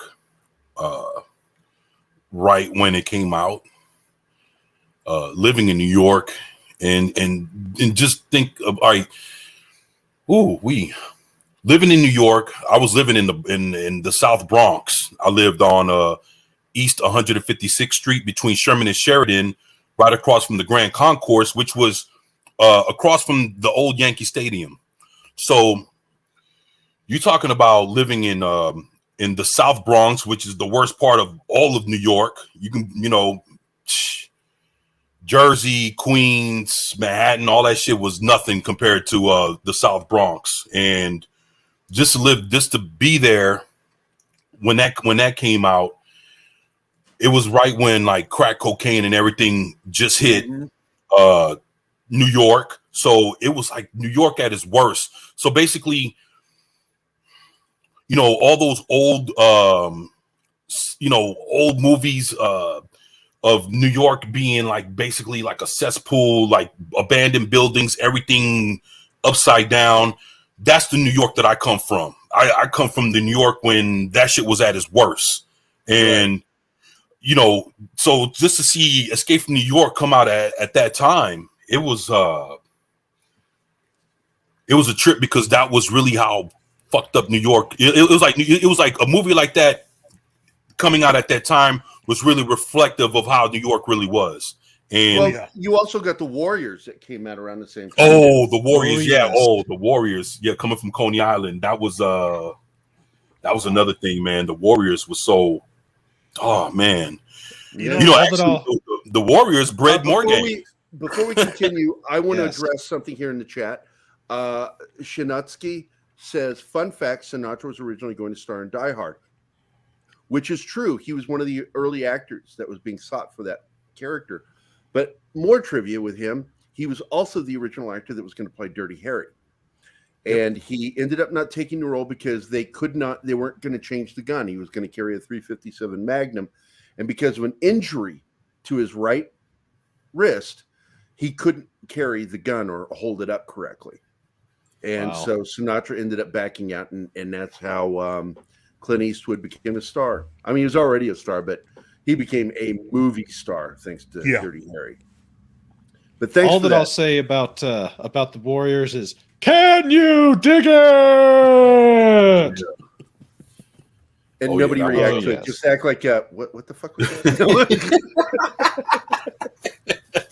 You know, the New York. We know what you were doing. We knew what you were doing. It was great. Ed Koch's New York. Oh, yeah. Coming in through the 70s and 80s. Oh, yeah. Mayor Ed Koch. I mean, where it was times. it was like looking at a third world country. It was. Unrelated, but because you said Koch, it made me think of Batman 1989, which the actor they got to play the mayor of Gotham, they got him intentionally because he looks like Ed Koch. And I always like that. But we've been talking about Hollywood. I mean, we've really not derailed on the show. We're still talking about Hollywood. But one thing I do want to go back to, which is why in our thumbnail I point out shit connoisseurs. And that's really what we became. And I owe a lot of this to Josh Becker, who's been a guest on our show, worked on Evil Dead films, been a part of the Sam Raimi camp for decades, since the 70s. And he was the first one in their group to make films with Bruce Campbell. Sam Raimi started making films after Josh was already doing it. He was in Hollywood when Sam Raimi started practicing with a Super 8 and a 16 millimeter. But Josh wrote an article or an essay about 20 years ago that had a major impact on me, which is, you know, Hollywood is a shit factory, and the king of the shit factory is Steven Spielberg. And it's this great article. Go to beckerfilms.com. I'm going to put it in the chat. http://beckerfilms.com. And go read that man's essays. He writes some of the best reviews, criticisms, and essays about filmmaking. And that one, it really changed the way I saw things. And I started realizing we as a culture have forgotten how to watch fucking movies. We've forgotten to read books, too. Harlan and that's Ellison part of the was problem. also right. It's the dumbing down of society. And Harlan Ellison absolutely. You need to Google Harlan Ellison and look at a lot of his essays, because he had predicted how we're living right now. It's one of the reasons why Babylon 5 was such a smart television series, was because of Harlan Ellison, who was part of that show behind the scenes. And he could have helped a lot more shows if a lot more people had listened to what he was saying. So, yeah, well, you know, Harlan Ellison was whack. Okay, I'm not going to pretend that he was not batshit crazy out of his fucking mind. Because you do not write a your fucking writer that's been given a job. You don't come in and write a script for a show and kill off one of the top 3 stars of the show in that script, and then get pissed when they don't fucking do it. You know, there's something wrong with you if you fucking think that you're the one that dictates lead character's survival. Because he wanted to kill on the City on the Edge of Forever. He was pissed that they didn't allow him to kill McCoy. It's like, no, you're not going to fucking kill the 3rd star of the fucking show. That would have destroyed that. That would have hosed it right there, and it would have ended. But any future possibility. So yeah, that's a good thing they didn't go with that. He's still a genius. He had a great idea, but his whole twist on the whole thing was he was mad because they didn't allow him to talk about drug use, which is part of the reason why that's what he came up with as his original idea for City on the Edge of Forever. He was wanting to do something like, hey, let's talk about drug use. Yeah, well, And yeah, they didn't want to do that either because they it didn't was want to just do too that. serious. I mean, it wasn't until 2 years later that you would see Marvel and DC another year later than that deal with drugs. You know, on commercial television, no, it's not going to fucking happen. Mod Squad was how we finally got around to talking about drugs, and it really Well, is where it got al- started in our culture was the TV show The Mod Squad because well, part of what they were dealing with was drugs in the youth generation. You know, the also kids. Roddenberry had already dealt with that in a way with Mud's women. Yeah, that's part of they what were it's having about. it. Yes, they were having some sort of effect on the men, which was like a drug. Keely Chow, what is up? And I do want to go back. Punk Waddle's right here. And therein lies the payoff for coming to hear about crap factories today. Or should I say payload? I think it was. Let's see. What is they end up arresting the agents before they got to John Wayne, the person who told John Wayne or Wells. I'm not sure I understand what you're talking about there. What's he referring to? Or she? I don't know who Shinatsky is. So he, she, they. Sinatsky is saying in the chat that there was a plot to kill John Wayne at some point, I guess, by Russians or someone. Oh, that. Okay. Yeah, because there was a plot to kill John Wayne. I've always wondered why we didn't get a real movie about that, you know, because there was a plot to kill him because he was seen by the Reds as a threat. I mean, all the way back in the 50s, he and James Arness did a movie. Oh, I forget the name of it, where they're FBI agents in Hawaii. Big Jim McClane, I think. That was it. Big Jim McClane. Great fucking movie. And at the end, he delivers this great line, which is, you know, basically, I'm going to sum it up. It's like, well, they're using the Constitution that they want to destroy to get away with doing what they're doing, and they're gonna do it. They're gonna get away with it, you know. And it's true, you know.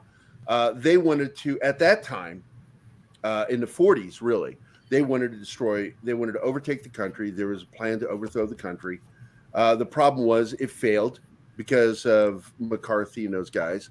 People talk shit about McCarthy and HUAC. The fact was they had the right idea. Towards the end, he got power hungry and stupid. And he started doing things that were unconstitutional, and you can't fucking do that. But we've seen that. We've seen it from the left and right during that period with McCarthy, and before him was Franklin Delano Roosevelt, who created the camps for the Japanese. That's unconstitutional as fuck. They did it. You know, they interred the Japanese families, took them out of their fucking homes that they owned and forced them to live in a camp. Yeah, fucking Franklin Delano Roosevelt. Look it up. It happened. Hey, Martin, the character that you're talking about wasn't an admiral or a general. He was actually just a grunt or a ground pounder. So Ellison, as a character, was someone who was pretty much not that highly ranked. So went ahead and gave out his syphilis scene. I don't know what the fuck you're talking about, Salty, but that's funny. Let's see. Trying to get Connery milk. That was my joke. Shaken, not stirred. Well, sure, that a was lot of naughty. ladies sign up for that one. That is a great line, by the way, from his last movie he ever made. Well, that was naughty. Punches the guy and then says that. I'm like, great fucking line. I miss Connery, man. What a loss. Yeah.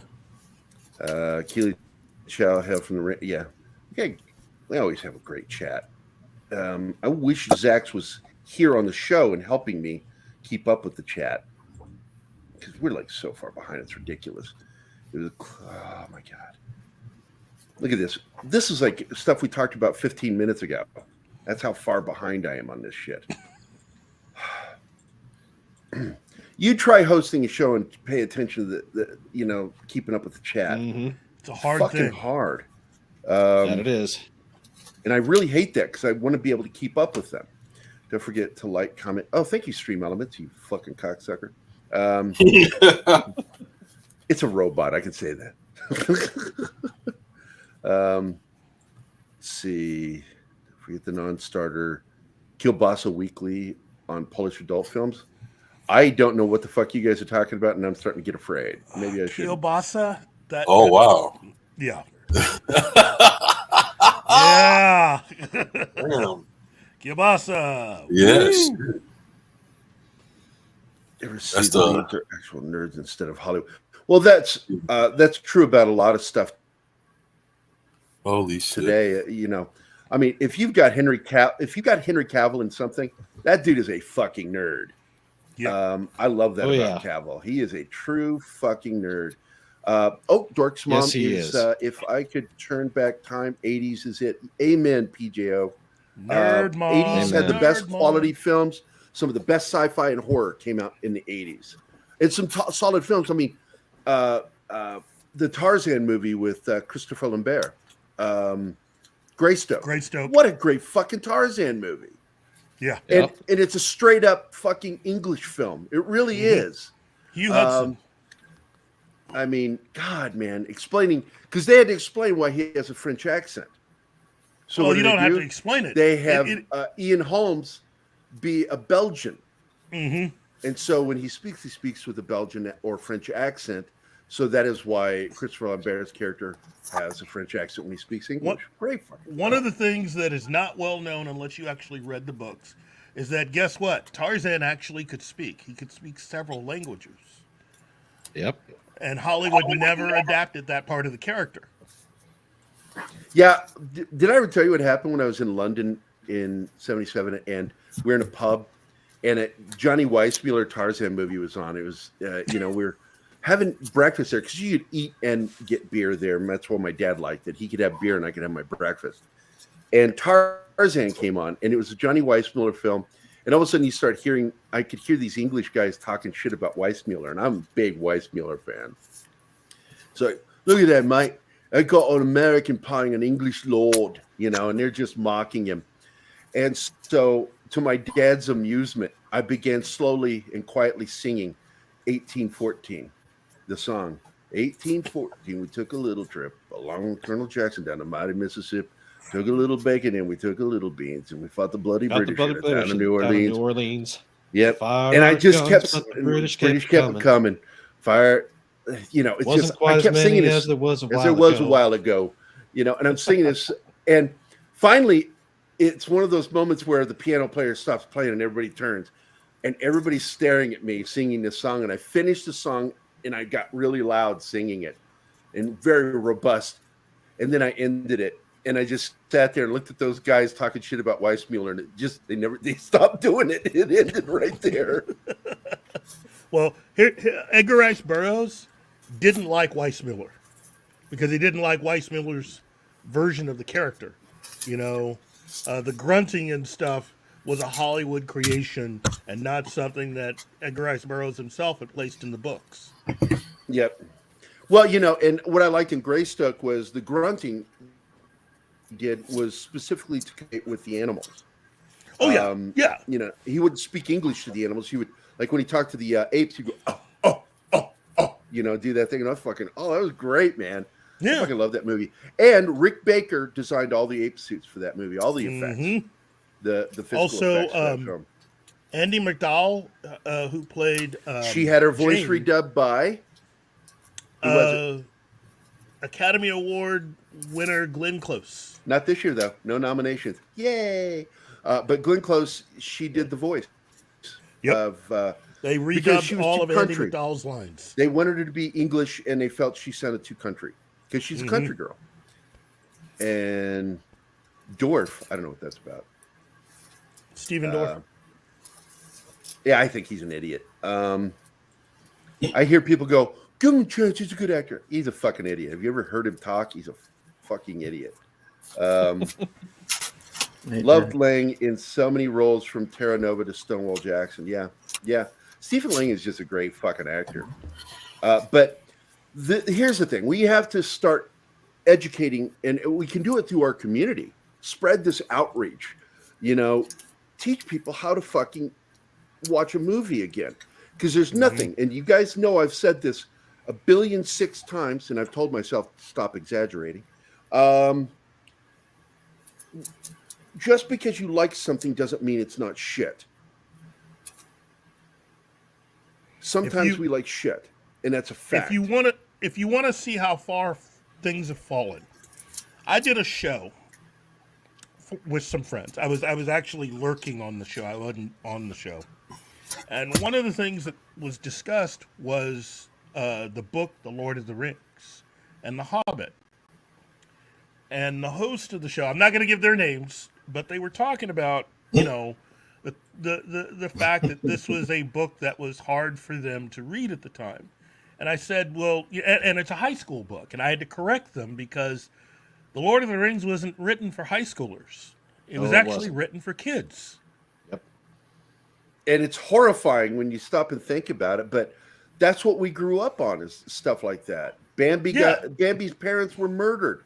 They want to make Bambi PG-13 now, but it was G-rated because kids were better kids when we were kids. Well, the kids today are. It's really sad what parents do today of trying to overly protect their children.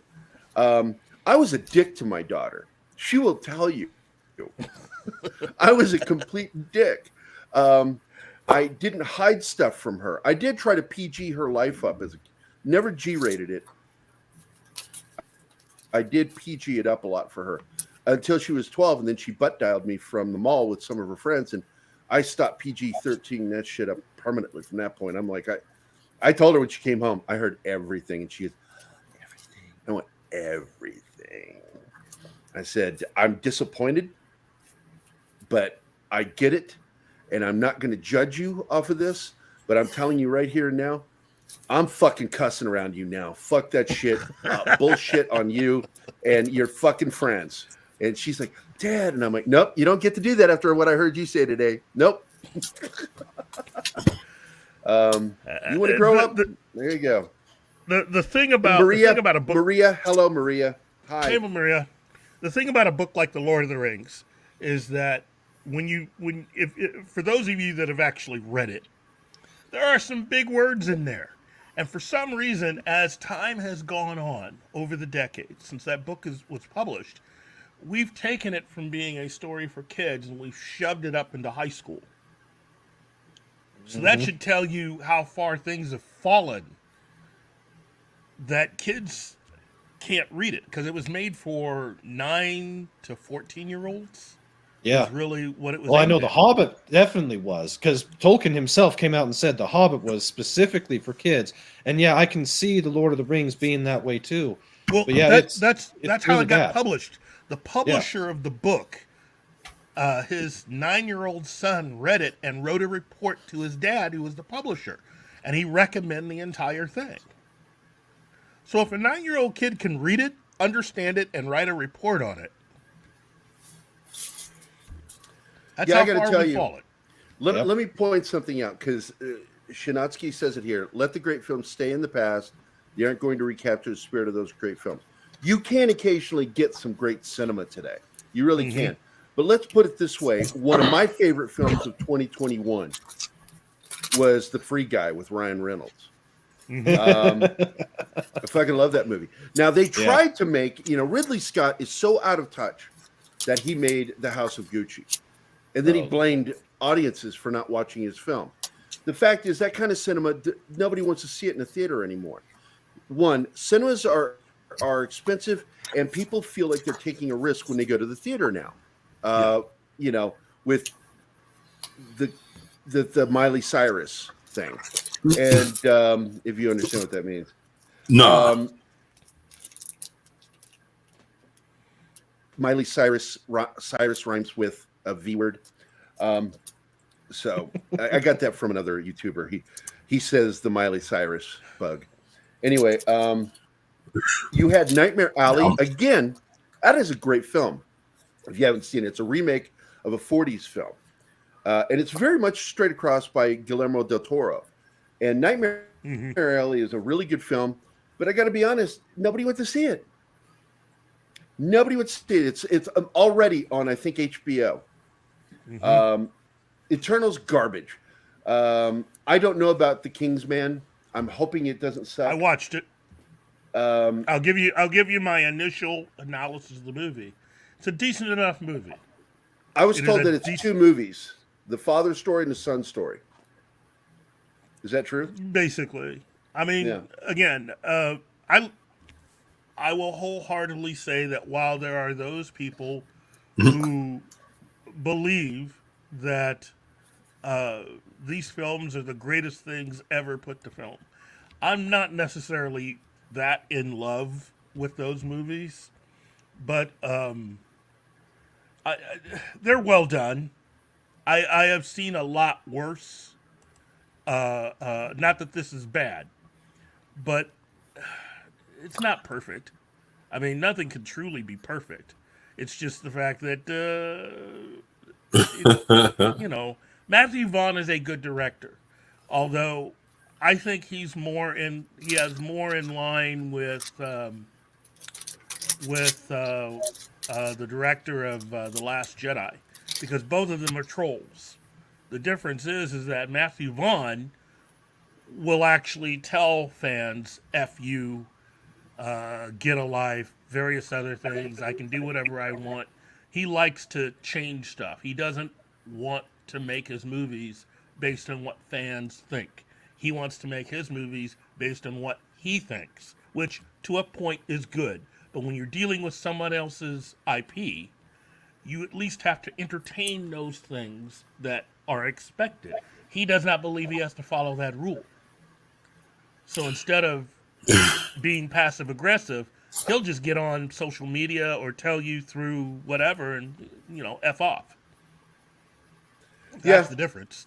Now you get, I'm going to mention some other films that I thought were good films, but once again, these come across as independent cinema. The French Dispatch was pretty good. It's not great. It was pretty good. Dune was epic. I fucking love that movie, and I believe it is the truest adaptation we're going to get in our lifetime. Yeah. And I just loved it for that. Let's see. What was another film that came out that... Well, The House of Gucci, Ridley Scott doesn't understand audiences anymore. The Duel. And then he made the Last Duel, which I was so excited about. And then I watched it, and I'm like, what a piece of garbage. That's the movie that he was saying people didn't understand because they're paying too much attention to being in Twitter. He doesn't understand it. His attachment with, and don't get me wrong, he is more of a supporter of old school feminism, which is what I support, equality. But his writing of, look, if you're going to make a film, you have to have somebody that the audience fucking cares about. Mm-hmm. Yep. And if you can't write a character that the audience cares about, you don't know how to fucking write. And he had a writer on this film that wrote detestable fucking characters. Mm-hmm. Every character, including the female, were all fucking repugnant people. He's so fucking detached from filmmaking. I'm so disappointed that, I don't know if it's age or what the fuck. But yeah, not a good film. Terrible film. One of the better films that nobody talks about is The Deep House. It's about a couple who scuba dives, and they hear that there's this house under this lake in Germany. And I fucking watched this thing, and I'm like, God damn, that's a scary fucking film, and it's really well written. I liked it. Finch, nobody talks about that movie. It was a really solid film. Mm-hmm. Tom Hanks and his little robot pal. Gosh, I'm looking at all the films that wasn't that for like Apple TV? Yeah, that was an TV production. Yeah, and then that's another thing. Apple, all of them do limited theatrical releases for all these films. But what it is, see how many people are fucking with Apple though? Not me. Yeah, not very small audience. That's the thing. Apple TVs, from what I'm understanding, is they're getting some quality shit, but nobody doesn't even tune into their. Not me. Yeah, we get it free. We get it free with our rental of this house. So I watch stuff off there all the time. Another good film from last year, horror film, technically was from the year before. It took a year for it to get released, was Antlers, which again is produced by Guillermo del Toro. It's a good horror film. Yeah, that was a good one. About the Wendigo. It's fucking good shit. Another film that shocked me when I saw it, independent film called Old Henry. And my God, Love that I've not movie. seen that film. I don't want to tell you who he is in this film because that's part of the plot twist at the end. You'll find out who he really is. And I really thoroughly enjoyed that fucking movie. And I'm not a big fan of what's his name? Is that Skeet Ulrich or whatever? I can't remember who that. No, it was Dorf again. Fucking Dorf. He can act, but he's an idiot. The other film is that surprised me with how just solid it was The Protege. And oh my God, I forgot about that one. Another good film.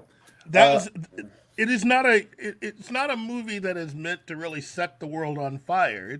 It's an action movie, but everybody is good in it. I mean, they are really good at it. Outstanding, yeah. Now, I want to point out there's a film that's on my list. I bought it. I have not watched it yet because I'm saving it. Is Last Night in Soho. That's what I was going to say, Last Night in Soho. I'm really looking forward to see it. But there's a Netflix movie that blew me away. And I think it got a limited release too. It's got to be in 10 theaters for it to be eligible for an Oscar. And I think that's what Netflix and Apple both do now, and Amazon. The Harder They Fall. It's a black Western. Mm-hmm. What a great fucking movie. I thoroughly enjoyed the shit out of that movie. And there's another film that I just put on my watch list that I haven't seen yet from last year called The Burning Sea. It's a Scandinavian produced film. And it looks really good. It looks good. But this is what cinema has turned into, guys. Your best movies is your corporate stuff. That's the stuff you're going to go see in a theater. Star Wars, Spider-Man, these big Disney, Warner Brothers epic films. And that's why when they're bad, they really blow up in their faces. Mm-hmm. Last year we got to see the release of Zack Snyder's Justice League. And just to be even more against the grain, he released it as a 3:9 aspect ratio. And instead of black and white and 3:9 aspect ratio, which is basically 35 millimeter instead of widescreen. And fucking people loved it. I loved it. I fucking loved it. I couldn't watch it. I couldn't watch it in one sitting. I had to watch it in two sittings. Yeah, I have not seen. I didn't see Josh Whedon's bastardization, and I haven't seen Zack Snyder's version. To me, it held no appeal. Now, I like the fact that Zack Snyder was willing to pay homage to the 4:3 aspect ratio. Was it 4:3 or 3:9? It was 4:3. 4:3. Okay, 4:3. Yep, 16:9 is your standard 1.78 to 1. Right. 4:3 is the other, and then 21:9, which would be 2.35, the super. And then you get into your 70 millimeter awesome movies. I would love to see some 70 millimeter films come out, but no one's willing to take that type of risk or spend the type of money. When you talk about movies and go into the cinema, or as we call it, the theater, to see it. There's only two that I saw last year. Only two. The first one, I know it's a shit film, but it's still fun as hell, and that was Godzilla vs. Kong. Toss all the people out the airlock and just give me the kaiju action. That was a hell of a lot of fun. It was a fun. It was a good movie. I enjoyed it. It had some problems that I took issue with. Yeah, because I'm a big Godzilla Kong fan. Growing up on them. I enjoyed King of Monsters more. King of Monsters was a better film. Yes. But this film left a lot on the cutting room floor. And this is a problem I've had with several films, like Ghostbusters, Afterlife. I felt that they spent too much time on things they needed to rush through things we needed to take some time and let simmer while watching it.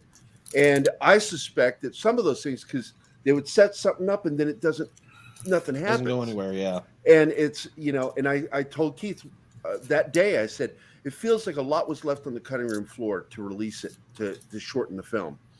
And and I'm hoping to see a director's cut when it gets released. Yeah. Brandon. Did they release it yet? Did they release Yeah, it yet?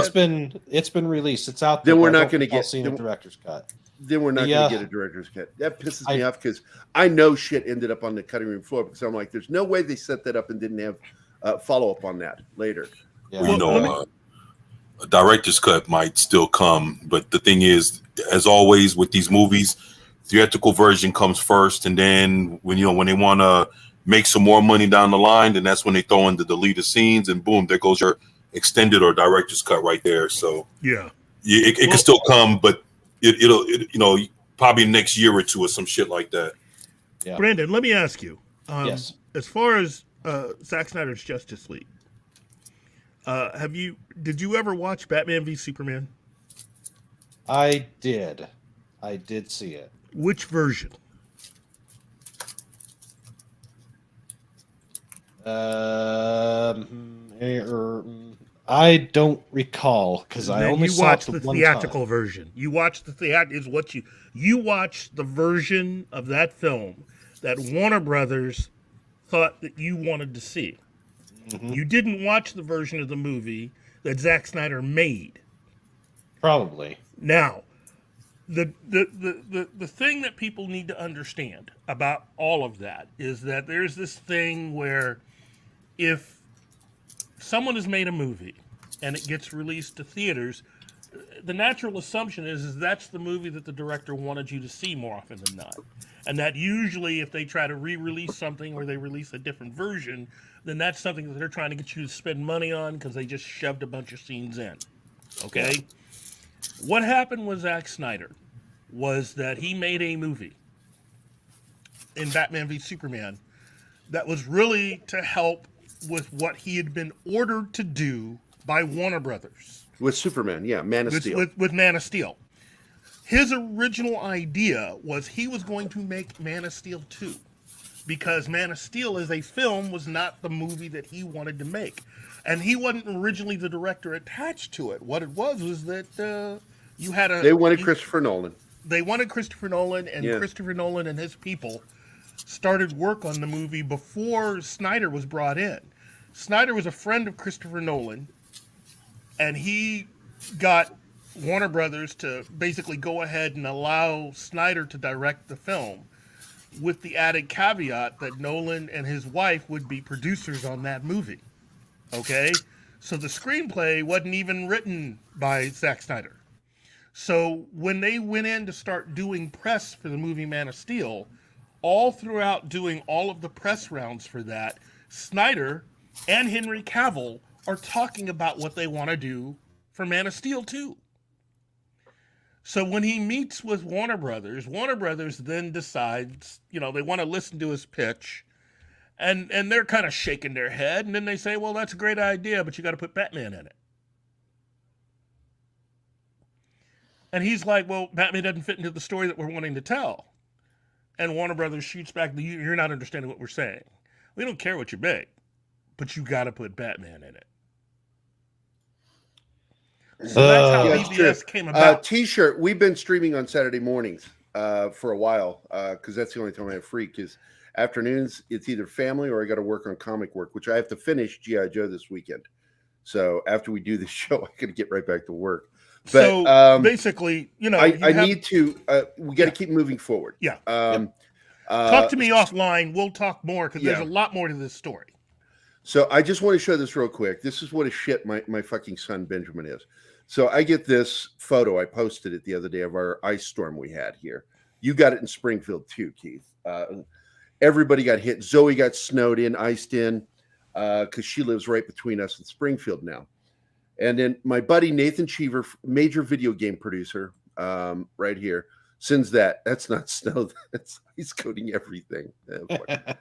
Nathan.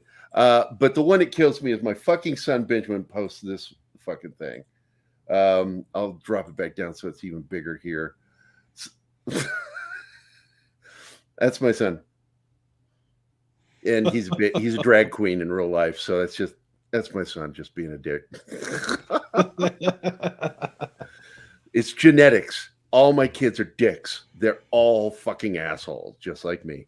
Just so you know, if you're wondering. And I do want to get him back on our show again. He's fun. Oh, he's just a blast. And what's funny is, as gay and woke as he can be, he laughs at the shit that I say, and he agrees with me 90% of the time. You know, but because you made your own people. Have Yep. you made your own people? I made my own his children. Oh yeah, I've got my own. I love how dickish my children can be. My daughter, I snuck her in here last week after you left, Keith. Mm-hmm.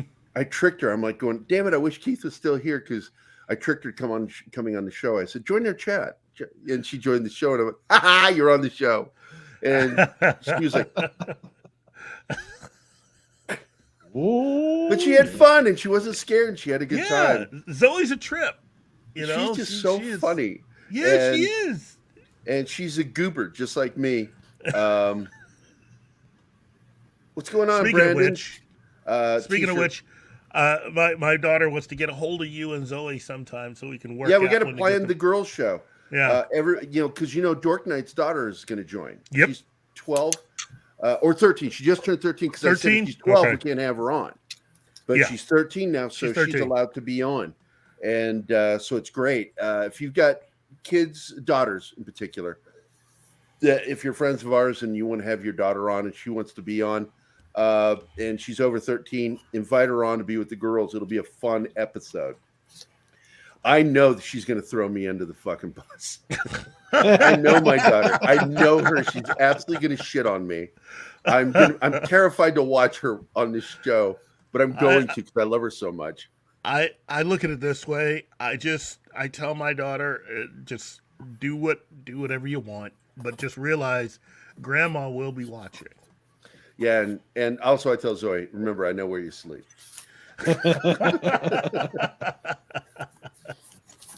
So, and the military taught me how to hide bodies. But this has been a fun morning. Yes, it has. Again, Brandon, I'm so glad you're going to come on our show every week. And did we get everything you wanted to say about the show done? Plus, share. You are a mod now, so you can share the links in our chat.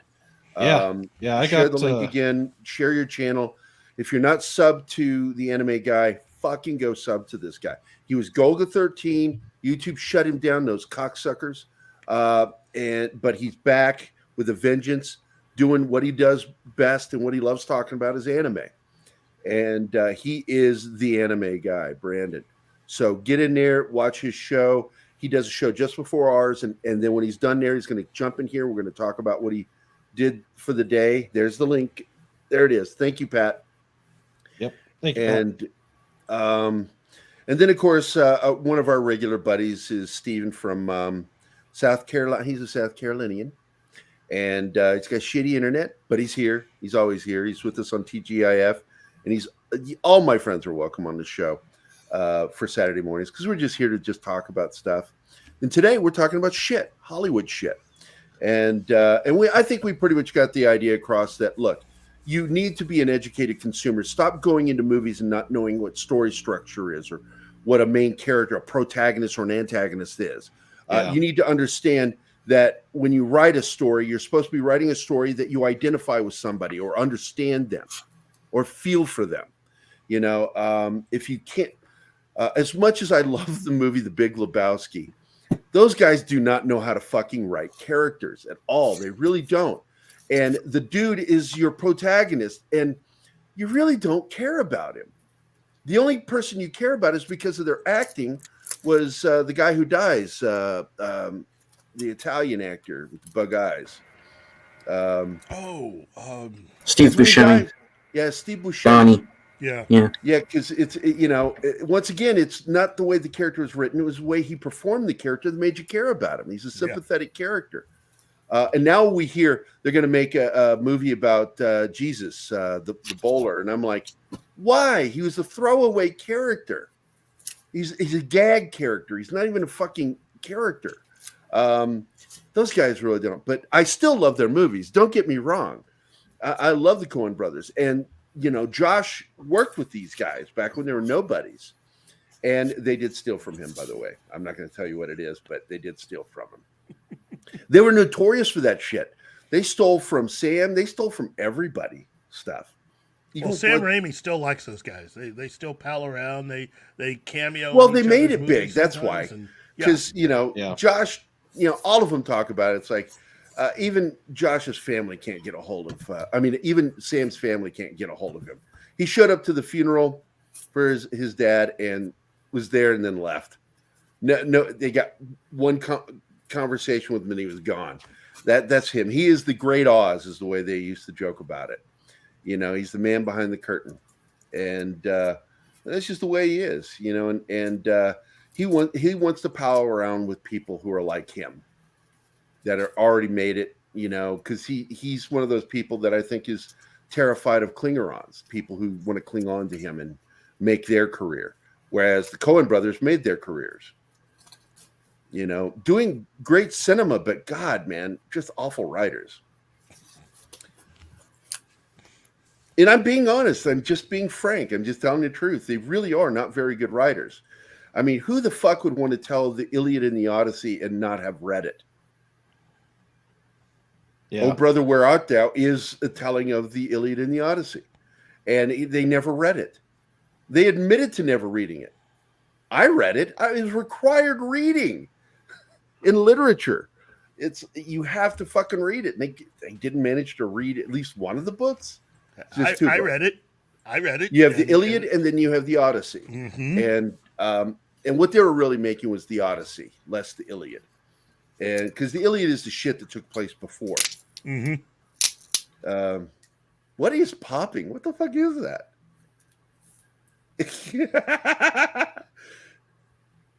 All right, who's doing it? I know who it is. It's our buddy, 24. He's eating something. What? That's coming from you, man. Popping. Is that your neck? Jesus, tell me that's not your spine making that noise. Nah, I was just cracking my knuckles, but I'm good. Oh, well, yikes! God damn.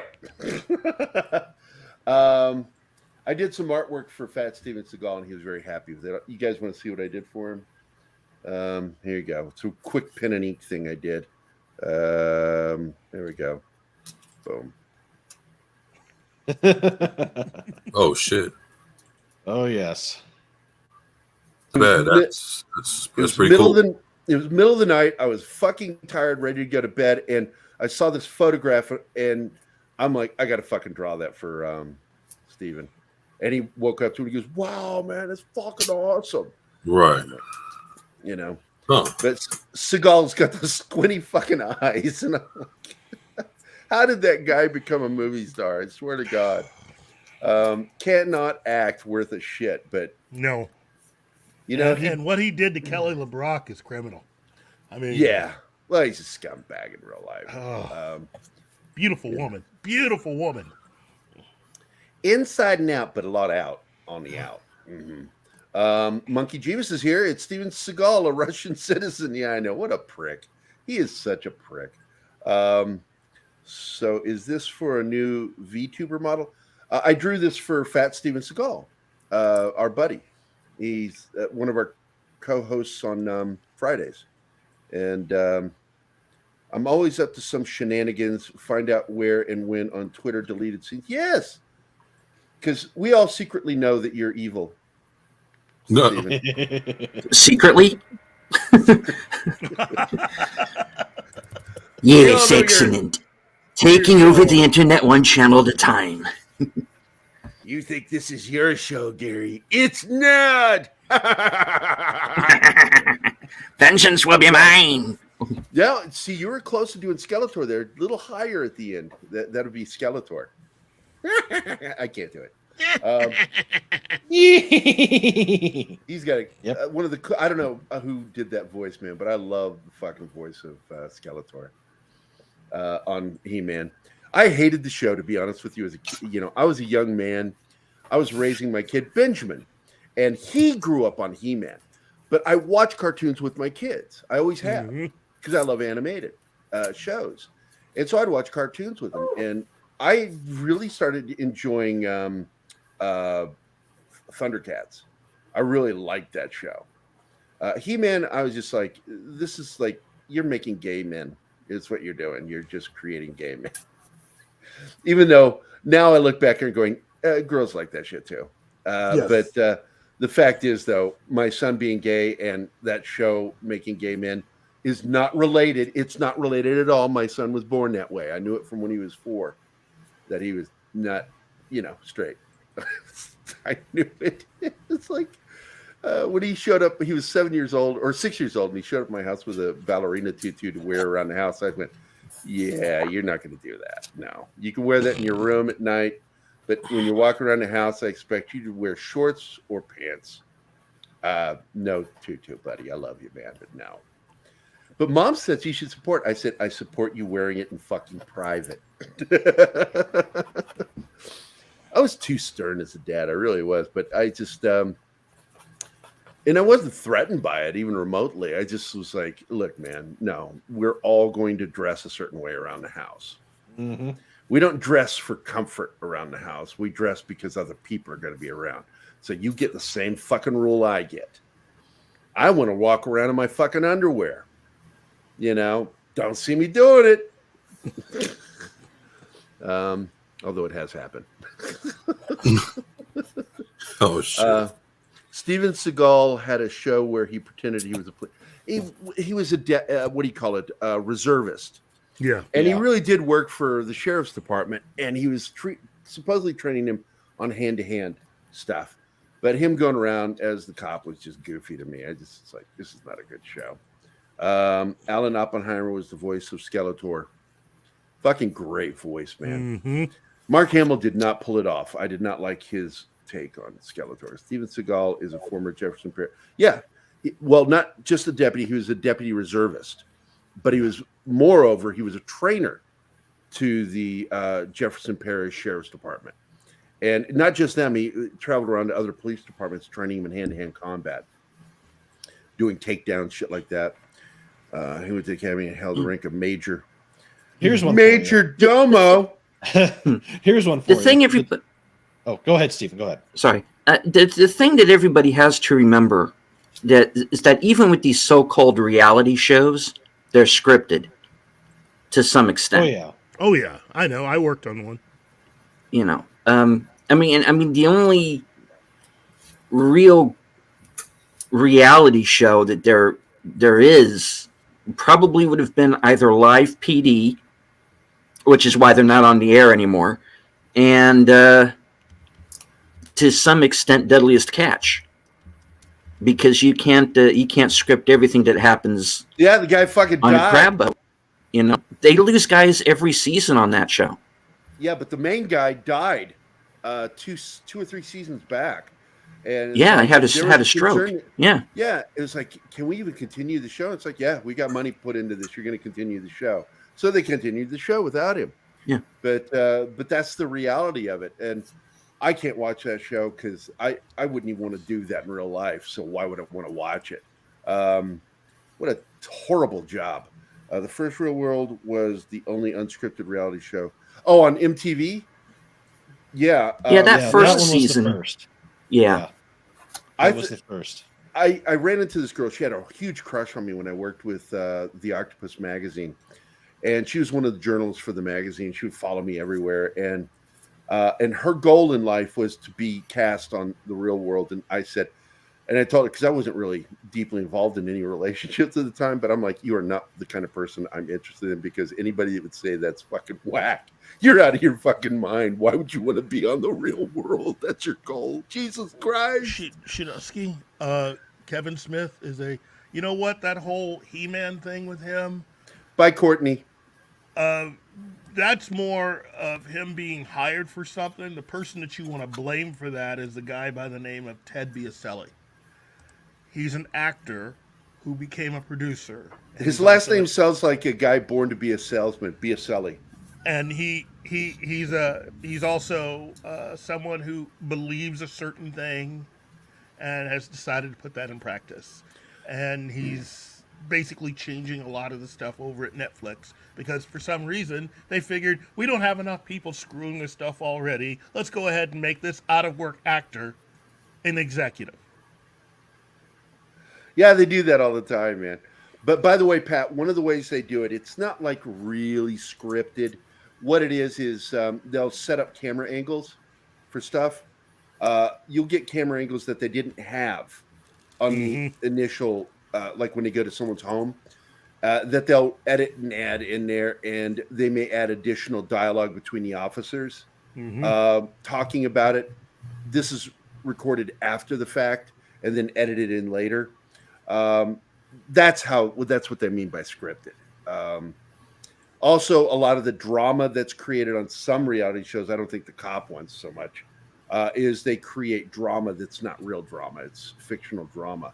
And they'll play it up in the trades and stuff, and like it's really happening, and then you find out later it was all a joke, that they were in on it. Yeah, it's shenanigans. It's shenanigans, I tell you. Guilty of shenanigans. I swear the next one of you says shenanigans, I'll put a bullet in you. Hey, Father, what's that restaurant you like to go to that's got all the shit on the wall? What, shenanigans? Oh, okay. What movie was that? Oh, I don't remember. That's Super Troopers. Jesus Christ. One It's of the been greatest forever cop since I've movies seen ever it. made. What a great cop movie. Courtney left, and I already said bye to her. Let's see, not just He-Man, Tusk, Yuga Hausers. I'm not surprised. A lot of these guys do multiple voices on their shows. But we are at the end of this thing. Let's everybody do your thing here as we go out. Let me get Steven up here first. There you go, Steven. There you go, Steven. Steven, you there? All righty, I'm here. When we're done here, I'm going to go straight over to Jedi Bill 797. He's doing a watch party of a movie we mentioned earlier in the show, Escape from New York. I'm going to be on Rambling Canucks Karaoke Saturday night, and I'm also going to join Jedi Bill's after show. And again, I'm going to be appearing with Jedi Bill tomorrow afternoon for his Sunday Western Theater, and we're going to be watching the Terrence Hill, Bud Spencer film, My Name is Nobody. Great fucking film. I love the Nobody films. I really did. Let's go with our good friend, the anime guy, Brandon. Yes. Well, every Saturday I've got Anime 101, which we now do 1 hour before this, so 12 Eastern, 9 Pacific. And let's see, this next Saturday, it'll be our friend Snowdub. He'll be popping up with the puppets. And I actually just confirmed our next guest for the 12th, and it's going to be. I apologize if I don't pronounce this right. Shinotsky.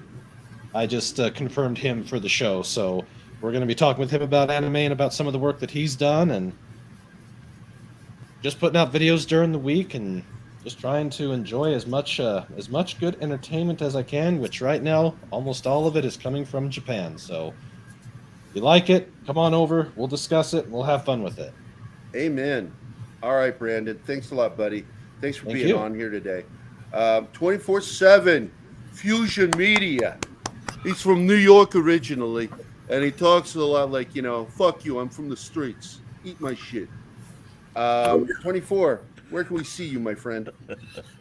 Yeah, you can always catch me on 24/7 Fusion Media. I cover everything from comic books, movies, TV shows, video games, you name it. Have a show tomorrow starting at about 5:15 called the Primetime Kings. Me, Vigilante Williamson, Fast Steven Seagal, and Baron Norman Tag. You can catch me there. Other than that, I'll be dropping videos throughout the week. You can always catch me on Pop Culture Minefield on Thursdays at 6 p.m. Central, where we do a hell of a show called The Scoop Zone. And other than that, you can catch me on Fridays, roughly around 2:15, sometimes 3 o'clock, depending on what's going on. But you can always catch me for the pre-show show. And please subscribe if you can. But before you do that, please hit the thumbs up and subscribe to Pop Culture Minefield if you haven't. great guys doing great things. And please subscribe to all the other gentlemen on the panel. They're pretty fucking awesome. And thank you for having me. Appreciate y'all. And thank you, Pat, for sharing 24/7's link there. I guess I'm going to bring us back up here. Here we go. There we are. Basically, this is the end of the show, but I do want to point out that our good friend T-Shirt has a show coming up here in about an hour over on his channel. I'm going to share the link to his channel. Also, I need to learn how to spell the word week. There we go. There we go. It's The Week in Geek, and the link to his channel is there. Go check it out. Normally, I try to be on there, but I can't do it anymore with my career and with my family. But he's got a great show. He's got Grimm and everybody joining him. Great panels. They talk about some really cool subjects. And I designed the original logo for that thing, his thumbnail. And I'm proud of the work I did with him and my friends, Fat Steven Seagal, with designing their thumbnails.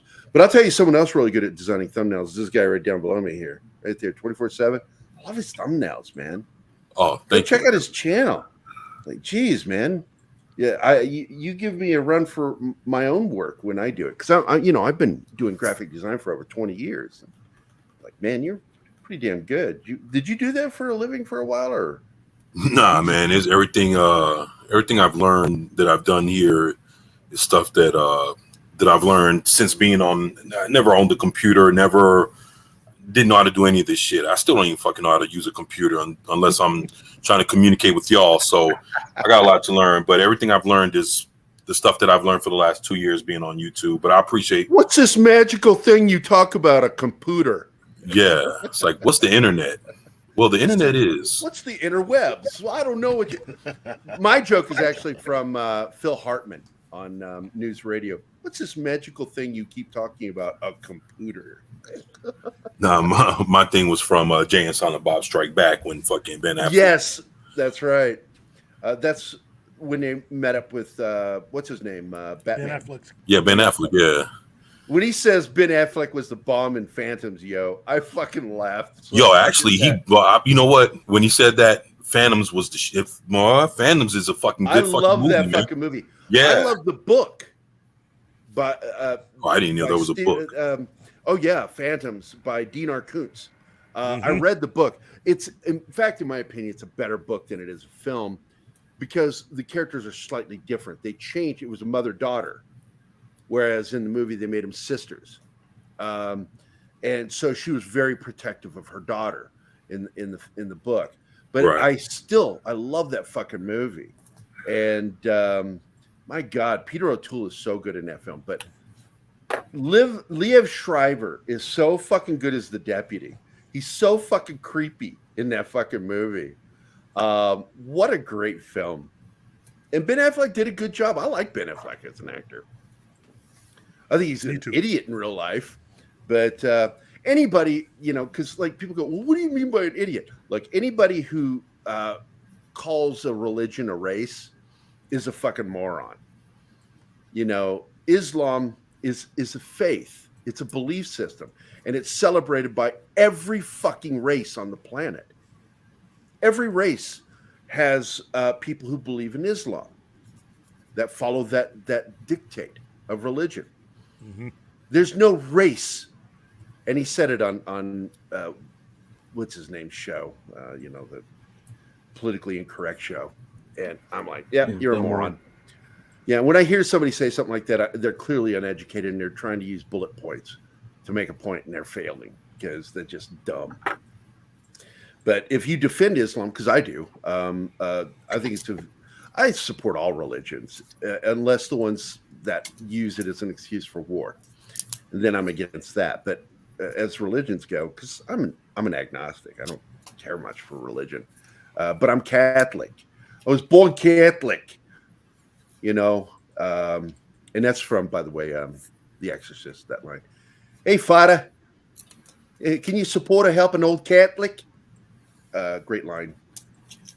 Anybody remember that? Am I the only one who remembers that? Jesus Christ. No, I'm hanging out with a bunch of heathens. You're heathens. Oh, come on. I remember that. But It's a great fucking line. Father Damien is going to see his mother, and he's in the subway.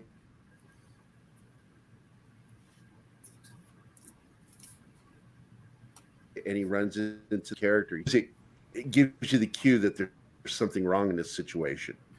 And so the guy, hey, Father, can you help an old Catholic? Fucking love that. Great accent. One of my favorite accents, the New York accent. That one, Irish, and I would like to see Scottish. I'm okay with Welsh and all the different English accents. Because we got Viking on our show, and he's got a Liverpoolian accent. Talks like Ringo or Paul McCartney or John Lennon. My name's John Lennon. Ringo with the I've got a ring stuck on my finger. Oh shit. Let's see. Jews. Well, that's a mixture. That's one where, because there's the Jewish faith and there's the Jewish race, and you got to know the difference when you're talking about it, which one you're talking about.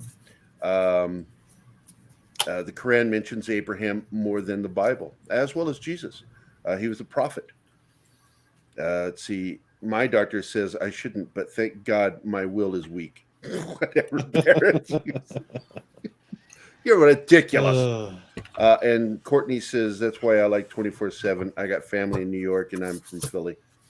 Yeah, Philadelphia and New York, man. There's a connection there. I love that. Yeah, thank you, Gordon. But I want to thank everybody in the chat for being here. I want to thank my panel for being here. Yeah, we're dying. Our panels, our audience has dropped down 13. It's like, we're done. In the fucking show. Yeah. So here we go. We're doing our outro. I want to thank the panel for being here. You guys are good friends. And I want you guys, I hope you come on here regularly at 24. It's fun. This is our fun time. We're just having fun. That's what this show is all about, Saturday morning fun time. We're just here to talk shit and have fun. But with that, this is Pop Culture Minefield. I'm Gary. That's Keith. And our friends Brandon, 24, and Steven are here. Thank you guys for being here. And with that, get off our fucking lawns. What's wrong with you? Stop hanging around the windows. Go have a life. Hey guys, thanks for watching Pop Culture Minefield. If you've enjoyed the show, please remember to like and subscribe, and don't forget to hit the bell icon. Remember, you can find us at Pop Culture Minefield on both Facebook and Instagram. Thank you again.